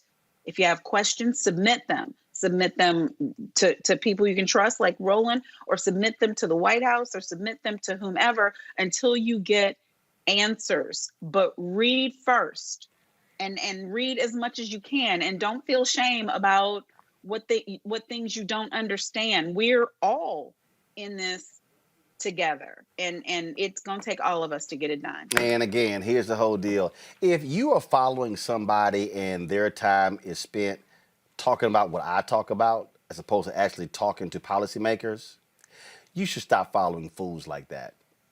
Because here's the deal. I don't discuss them because they're not worth it. Too many of our people are getting bad information. Too many of our people are walking around people telling you this can be done when it actually can't be done. Or they don't understand policy. They don't understand how laws are made. They don't understand how to even lobby. And also, last point, if somebody who you follow is now trying to have an opinion on what the Biden administration should or shouldn't do, and they the same punk asses who told you don't vote, they can go to hell. Because if you follow somebody who told you not to vote, their opinion right now don't mean a damn thing to me. And it shouldn't mean anything to you.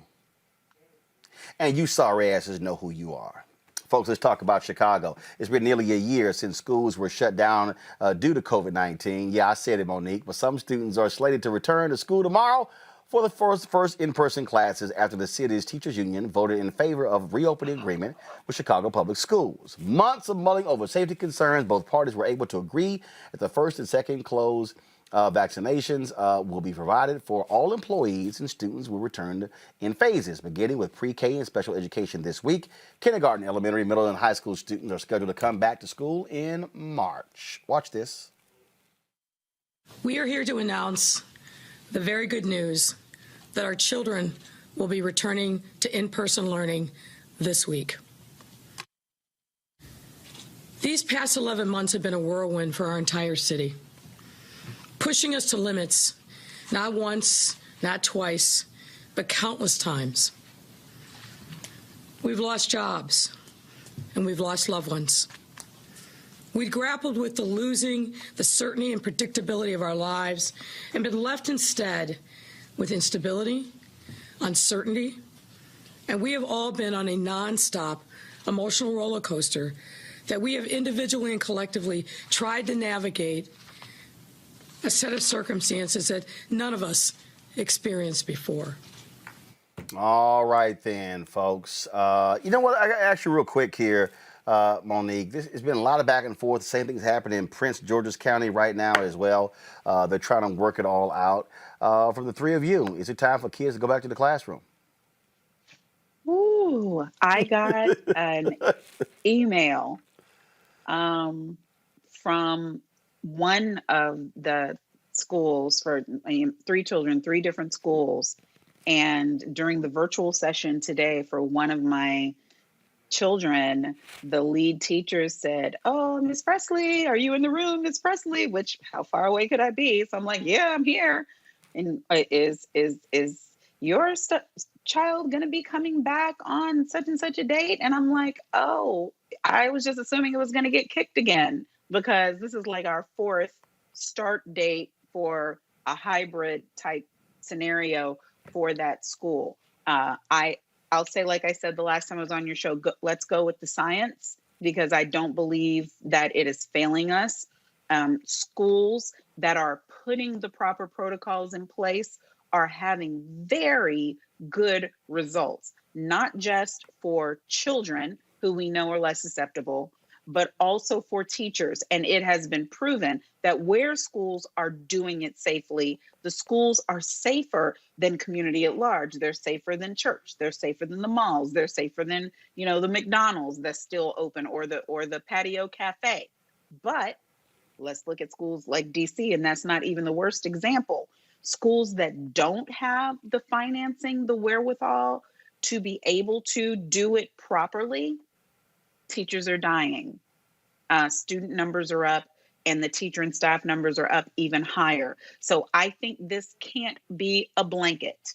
It has to be either the federal government is empowering and funding and superimposing funding on the states such that they can do exactly what is necessary for it to be done safely with the smaller amount of students in classes, the requirement of masks, the requirement of testing where testing is necessary, the low number of staffers, the VAC systems, because the two of my kids that are in hybrid, they've spent a whole bunch of money changing the entire way that the place receives its air filtration system.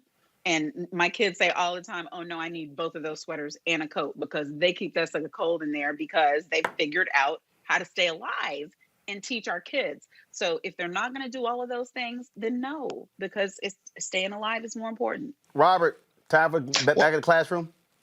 Yeah, I'm uncertain on this, because we just had another, I think, 2 teachers and teacher aides in Cobb County who died recently here in the metro Atlanta area. And I understand parents' concerns. I understand the need to get students back in the classroom. I understand the dangers involved with having them outside of it. But I'm thinking of it from the perspective of a school employee. And do you really trust the same school district that will not supply you with markers and magic markers and pens and paper, where you have to reach into your own pocket to provide supplies for students? I know teachers who bring children's laundry home to wash their clothes for them, bring food for children. All the things that teachers are doing already. So to trust school districts to put in the type of health and safety measures that the NFL has not been able to do, that Major League Baseball has not been able to do, that the NBA has not been able to do, that Congress has not been able to do, that the White House has not been able to do, I would have serious concerns and trepidation if I was a teacher going back into that environment, because again, you're not getting the same kind of health care that these multimillionaires who still haven't been able to deal with this pandemic are able to do. So we have to really follow the science, not rush these things, understand the dangers involved by not going back, but also prioritize the teachers and the staff members and their lives and their livelihoods, because at the end of the day, they have families they would like to go back to also. So let's not rush this. Mustafa. Well, this is a tough one for me. My little niece and her brother just had COVID just a couple of weeks ago. So, to have them be in a situation like that, or others, I should say, to be in a situation where they might get infected, is really tough. I'm just like everybody else. Everything I do is grounded in the science and policy and the law. And, until we make sure that we have the infrastructure in place to make sure that folks are protected. And that infrastructure is beyond what's going on in those four walls of that school. You're also talking about bus drivers. You're talking about a number of other folks who are part of the educational system who could possibly be exposed and infected. They have to make sure that they have the protections in place as well. So, no two schools are the same. So if we can make sure that the resources and the infrastructure and the science says that it's safe, then I think we're moving in the right direction. And also, I would be remiss if I didn't say, we also got to address the broadband issues if students are staying home, because we got far too many kids of color who can't even learn because they don't have the infrastructure in place. Absolutely. Folks, Wells Fargo is following through with a pledge in May last year to invest up to $50 million in 6 black-owned banks. The banks include Broadway Federal Bank, Carver Federal Savings Bank, Citizens Savings Bank and Trust, Commonwealth National Bank, M&F Bank, and Optus Bank. As part of the investment, the banks will also have access to Wells Fargo's team for financial and technological development in order to help each bank grow and benefit. Bill Daly, Vice Chairman of Public Affairs at Wells Fargo, stated these investments are designed to help the banks become stronger and more impactful to the minority communities they serve, which leads to economic revitalization and job opportunities. Now, here's what I would like to see Wells Fargo is. I would like for Wells Fargo to have an intensive assessment of their advertising agency to see how much money they're spending on black ad agencies, but also black media.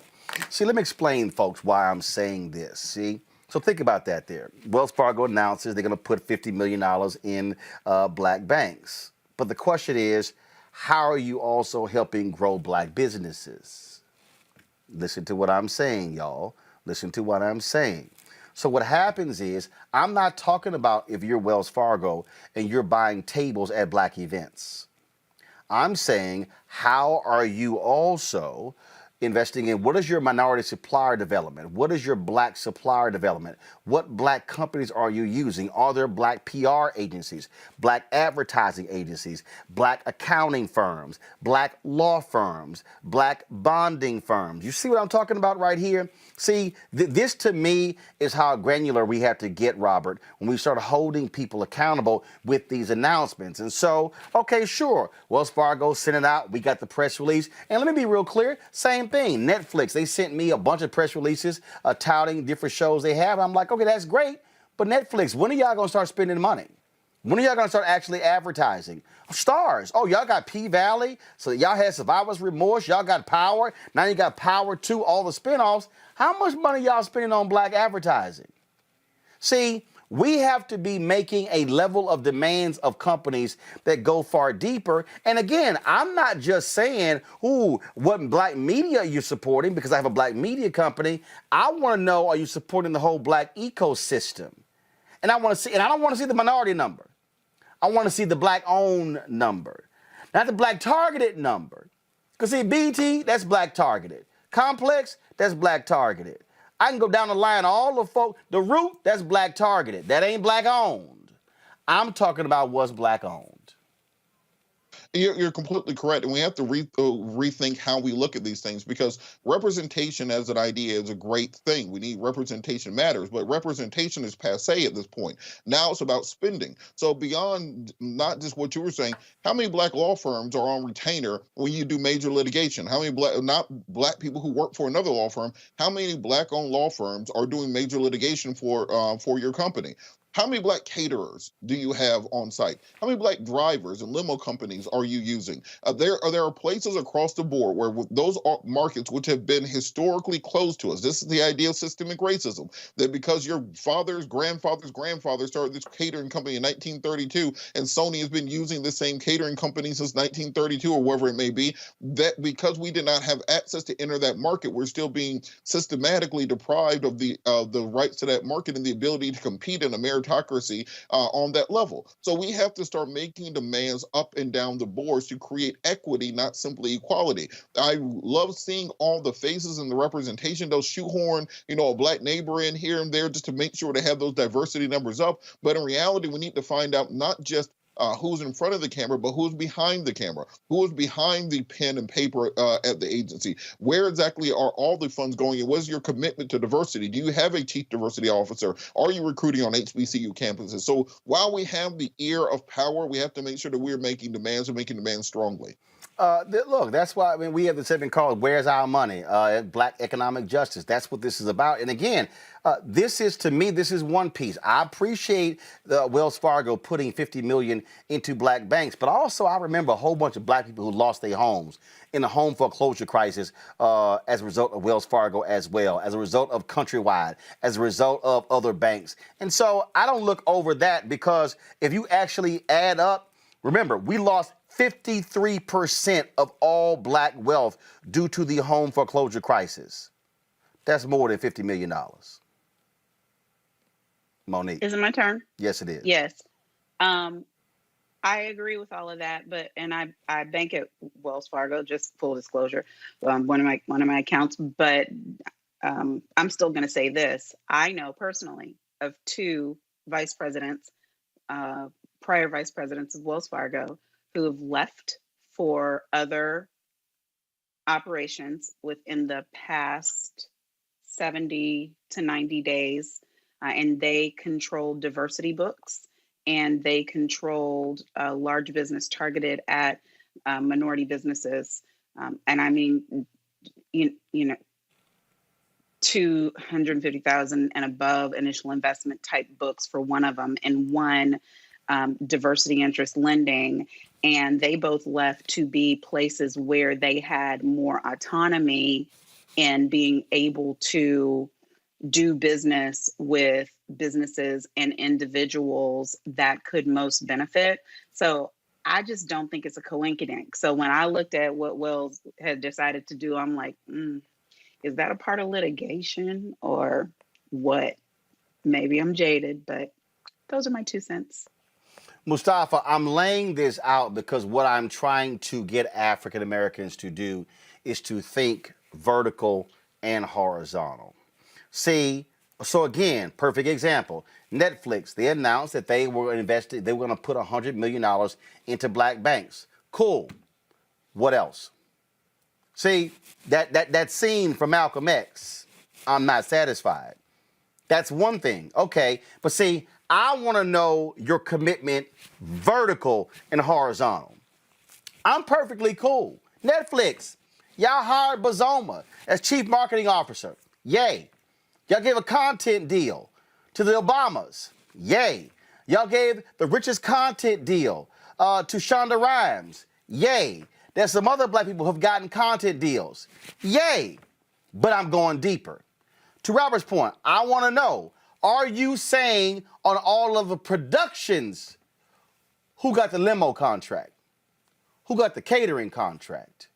Who got all? See, this is how, when you start talking about driving diversity, that's when you get real deep. That's when you start saying, hey, Netflix, Wells Fargo, Bank of America, any other company, when y'all buy your t-shirts and your hats and your jackets, who you buying it from? When y'all buy the pop-up tents that you use, who you buying it from? See, that I'm talking about across the board. And what I'm not talking about is a few black folks who you promoted. I'm talking about how deep are you drilling down when we talk about diversity and spending with black companies? Yeah, the thing that I share with everybody who I work with is be very careful of window dressing, because window dressing looks good until you pull the curtain back. And then you find out if there's really investments in the infrastructure, in the priority setting, in the policies that you're developing inside of your institution to make sure that every element has justice built into it or has equity built into it. So when Robert was talking, I'm nodding yes, because you have to look at every one of these elements and ask, are you making a commitment in this space? Because it all comes back to actually being able to build wealth and build power based upon those sets of investments. So window dressing doesn't build power. It allows, a handful of people maybe to be in a better position. And we're not going to stop anybody from that. But what we're looking for is that real systemic change. We talk about systemic racism, and we understand how that has dismantled and deconstructed our communities. Now we're talking about systemic investments, about how we rebuild black wealth and black power so that we then can make sure that our narrative, our stories are moving forward, and then we can help a whole bunch of other folks. So that's where my mindset is, and I'm sure that's where a lot of other people are now focusing. And we got to get even more people to understand that you actually can have power if you can work and hold these folks accountable and say, you know, just this one-time investment is not what we're talking about. We're talking about long-term investments that actually can be quantified and that we can actually see real change happening. Absolutely, and you know, and I just get a kick out of the people who love to whine and complain. But the question is, what are you doing? Are you doing the work? If you aren't, shut the hell up. Going to a quick break. When we come back, I'm going to talk with a sister who started her own defense company. She's really focused and invested on STEM and technology. We'll talk about that next in our Tech Talk segment. Back in a moment on Roland Martin Unfiltered. I grew up wanting a lot of activities in my neighborhood that was in close proximity. You know, my mom wasn't always there, so I didn't always have a ride to places. And, you know, you want to be able to walk down the street and get to something that's some food for your soul in your community. You know, I relished, you know, the days of being in Clarksdale, Mississippi, and when I had to go out there and live with my people, they had actually black-owned corner stores. My uncle owned one. My Uncle Donald owned a cleaners and a corner store, and he a city councilman down there now. And it's like, that was big for him. He was like, yo, man, you got to own something. Got to own something. His wife was named Louise. It always killed me. I used to call him George Jefferson. His name was Donald because his wife was named Louise. And that was big to see my family own and stuff. And it just cultivated what my dad told me. My dad, he's not a lot. He didn't say a lot of good stuff, but the three things that he did give me: play chess, so you'll be a thinker. You don't have to work for nobody. He told me that. I said, you don't have to work for nobody. The same energy that you put into for somebody else, you can put that same energy into for yourself. And then he'll go into his spiel. See, they talking about black people don't want to work. Black people just don't want no job. You know what I'm saying? We don't work for nobody else. We want our own stuff. That's it. Give me my own stuff. I come to work every day. You know what I'm saying? he going through his own spiel. And, like, I don't work for anybody. Hi, I'm Gavin Houston. Hey, what's up, y'all? It's your boy, Jacob Lattimore, and you're now watching Roland Martin right now.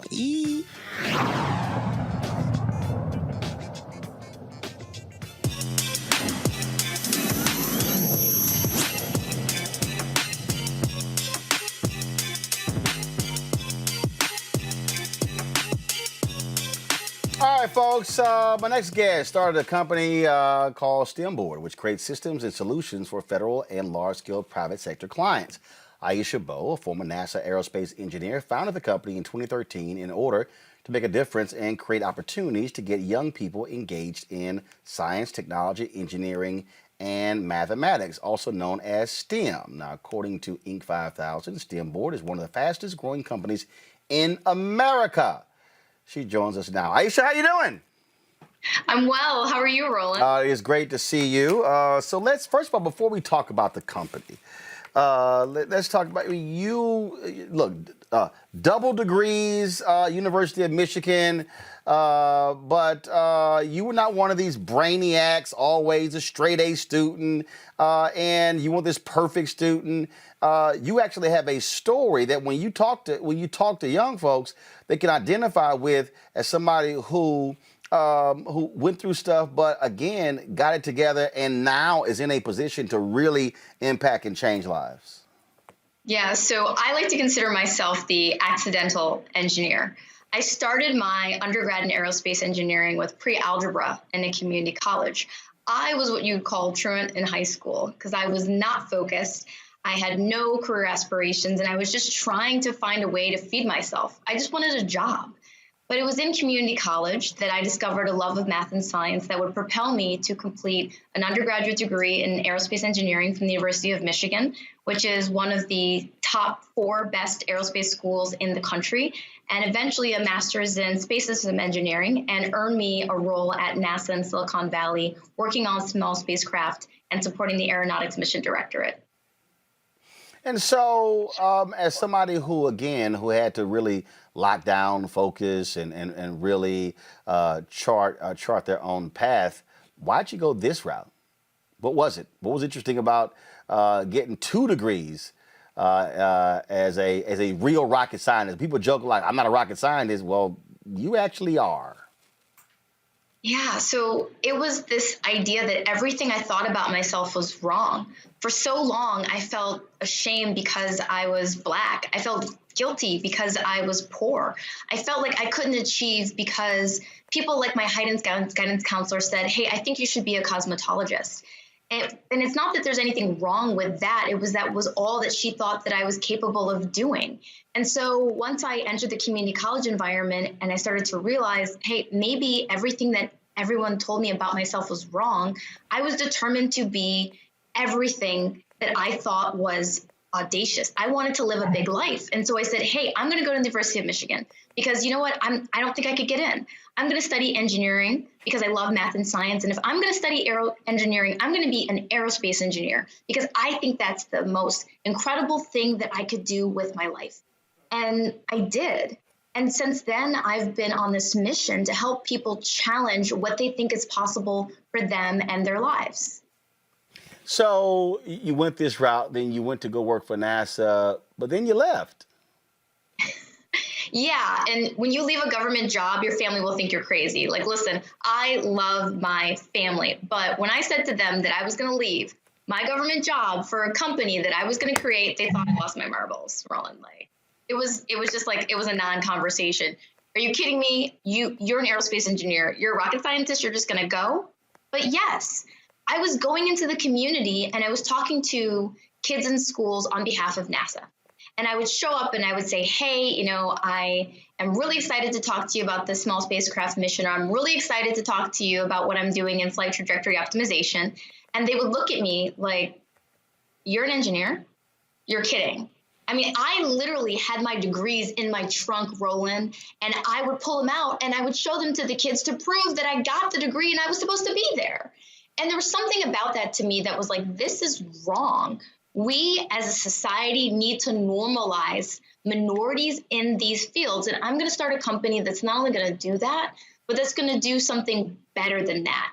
It's going to be impactful, and it's going to provide engineering services to the U.S. government in a way where we can have national reach. And that's what's become STEMboard and eventually Lingo, our at-home self-paced coding kit that's being used by thousands of school kids right now in America, including some HBCUs, to teach computer science. And so with that, how has that gone? And what has been the reaction when you bring this kit to young people? So I love Lingo.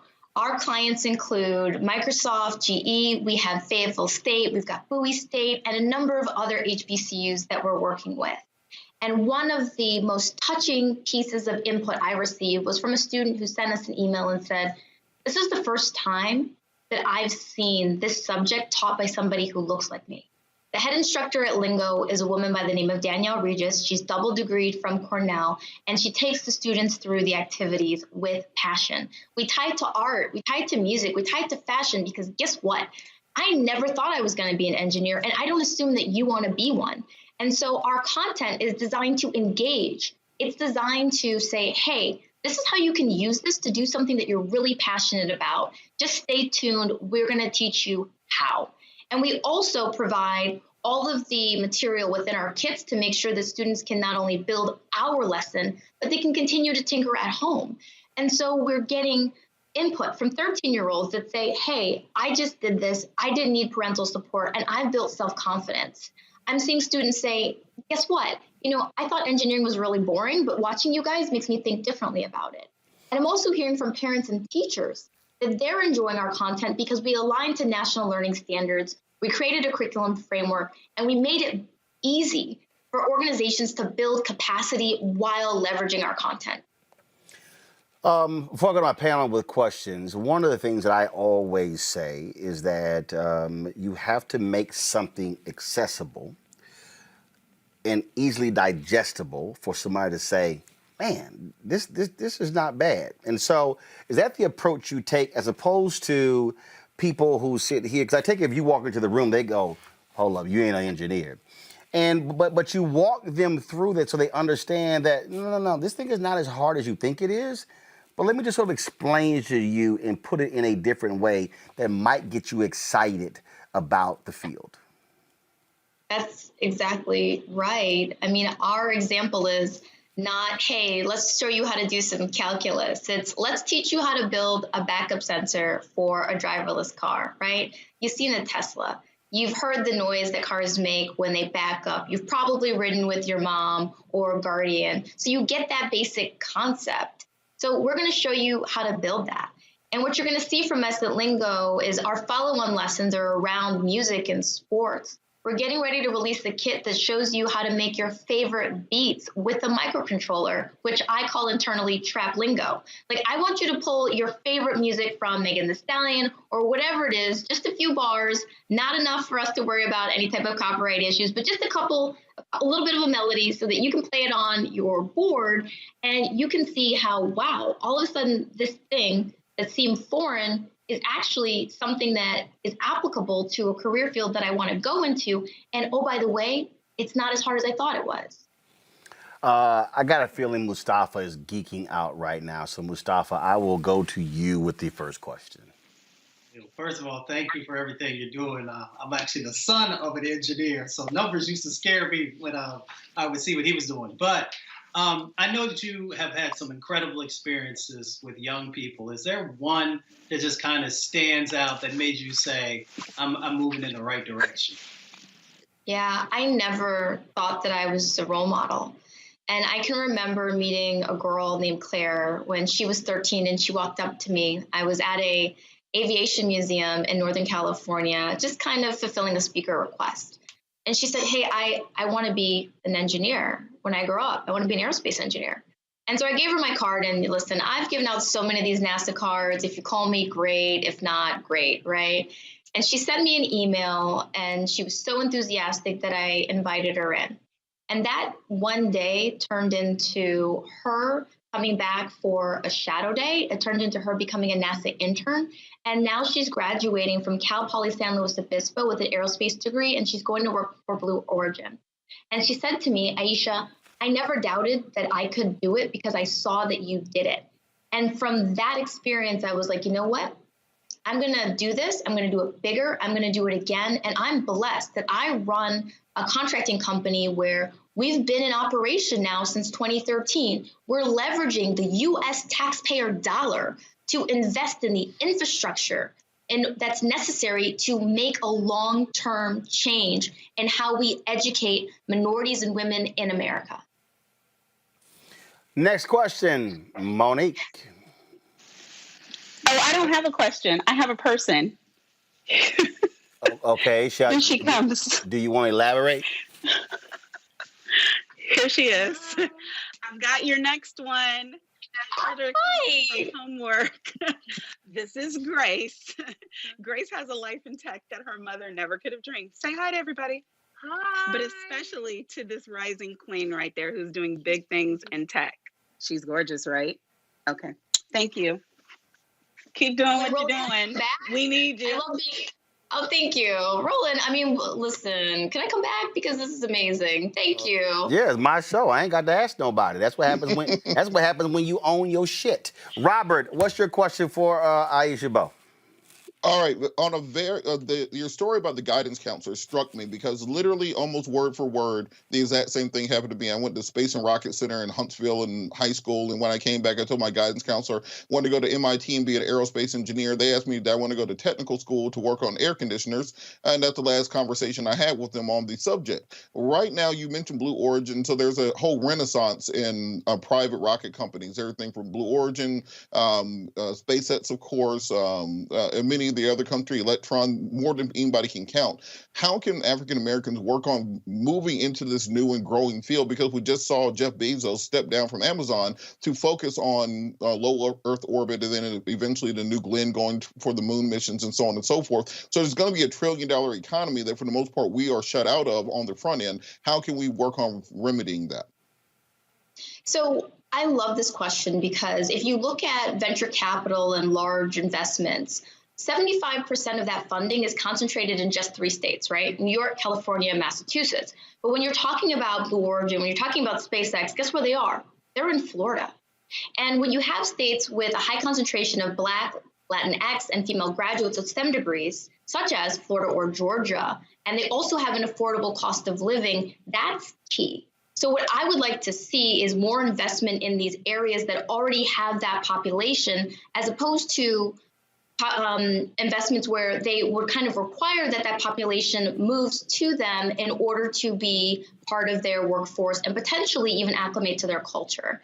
The other thing that I actually have thought is maybe a perk of the pandemic is this idea that you can now work where you are, right? I mean, it was a really big deal for me to move from Michigan to Northern California. I knew a lot of other minority students that simply said, hey, we're not going to do that. We want to go to other areas where we feel more welcome. And so this is an opportunity for these companies to say, hey, we can tap into this talent pool, which we all know is existing, by working with these HBCUs and organizations that are designed to cultivate this talent directly and allowing them to stay in environments that are familiar to them and it can support their academic as well as professional growth. One of the things that I was just talking about this idea of business, and again with contracts and race equity as well. And I want people to really listen to what I'm about to tell y'all right now. Because I think, Aisha, too often, again, we're not understanding how these dissect. If you look at Elon Musk, worth billions on the use of federal taxpayer dollars, federal contracts, state giveaways.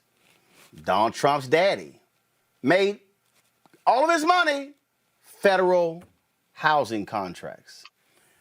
And so it's important for us to obviously, and most important, to amplify what you're doing because, and let me be real clear to everybody listening. I need everybody listening what I'm about to say. What Aisha has laid out is not a damn nonprofit. Why am I saying that?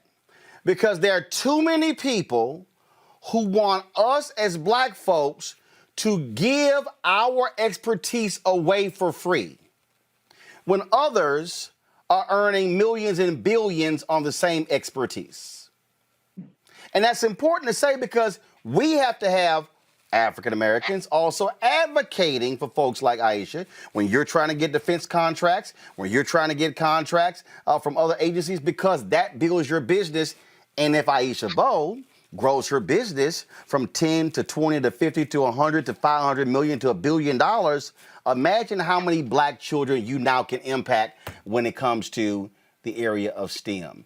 That's what I mean when we talk about how we have to connect the dots and use each other's platforms. And just so everybody understand also what happens when you own your shit. I went to dinner with Aisha and a friend of hers who's a friend of mine Friday. She's on the show today. Not MSNBC, not CNN, but this is what happens when we are Black and we own. We get to make the decisions on what we do and how we control our dollars. Now you can go ahead and respond. Roland, look, you know that the federal government spends so much money, right? In 2019, $4.4 trillion, not billion, trillion dollars was spent by the government. And one of the things that I'm excited by is that the campaign outlined a $400 billion plan to support small businesses and tackle inequities in the federal contracting system.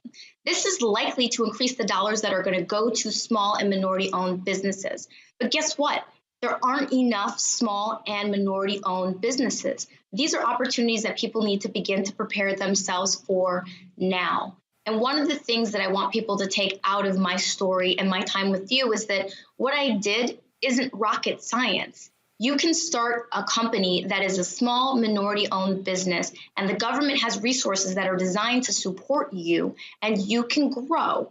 without taking outside capital. Everything that was accomplished, from the lingo kits to our operation, was done by bootstrapping through using government contracts to generate revenue. We are not a nonprofit. We choose to use our profit for good. And that's a decision that I can make because I, like you, own. But it's important for minorities, women, African Americans, veterans, disabled community members. Please know that these opportunities are available to you in the U.S. federal contracting system. Absolutely, absolutely. Well, Aisha, you're doing a great job. Is there anything that I can do to assist? Certainly let me know, and I'm sure there'll be more great things that we will be seeing and hearing from you in the future. Thank you. All right, thanks a bunch. Folks, that is it for us. We got to wrap this thing up. Did I get some mail today? I think I did. I don't know where I put it. Okay, all right. I'm going to read the letters tomorrow for our Bring the Funk fan club. If y'all want to support what we do, y'all know how to help us. Please join our Bring the Funk fan club. Your dollars make it possible for us to do this kind of show, to provide a platform to folks like Aisha, to be able to get the story out, get the word out with what she's doing, the great things that she's doing. And, of course, to feature commentary. Folks are loving you on YouTube and Facebook, Robert. They say you've been real spicy lately. Somebody said, are you eating spicier food or something? They said that you have some oxtails before the show. I'm just saying what the folks are just saying there. So, again, the opportunity to have Robert and Monique and Mustafa on the show to be able to offer commentary is critically important, folks, as we able to have our expert voices out here. Because if you watch cable network right now, you swear black lawyers don't exist. I mean, you just swear they don't exist. But they actually do, and we feature them. All right, folks, support us via Cash App, $RM Unfiltered. PayPal is paypal.me/R Martin Unfiltered. Venmo.com is /RM Unfiltered. And, of course, Zelle is Roland at RolandSMartin.com. Please support us. Also, shout out to Latasha Brown, Cliff Albright. I'm rocking Black Voters Matter today. So they always hook me up with gear. So we were out on the road, of course. I had to, and matter of fact, y'all, I know it's cold. So, I told them, I said, we got to do it right as well. So, when you're out there and, and it's freezing, so you got to represent even when it comes to the beanie as well. And so I appreciate that. And they're the ones who we reached out to when we bought our gear. They hooked us up with the company as well. Folks, I'm going to see you guys tomorrow. Tomorrow's Thursday. We look forward to seeing Greg Carr, Reese, and Erica. Thank you so very much, folks. I shall see y'all tomorrow. You know how we always end the show.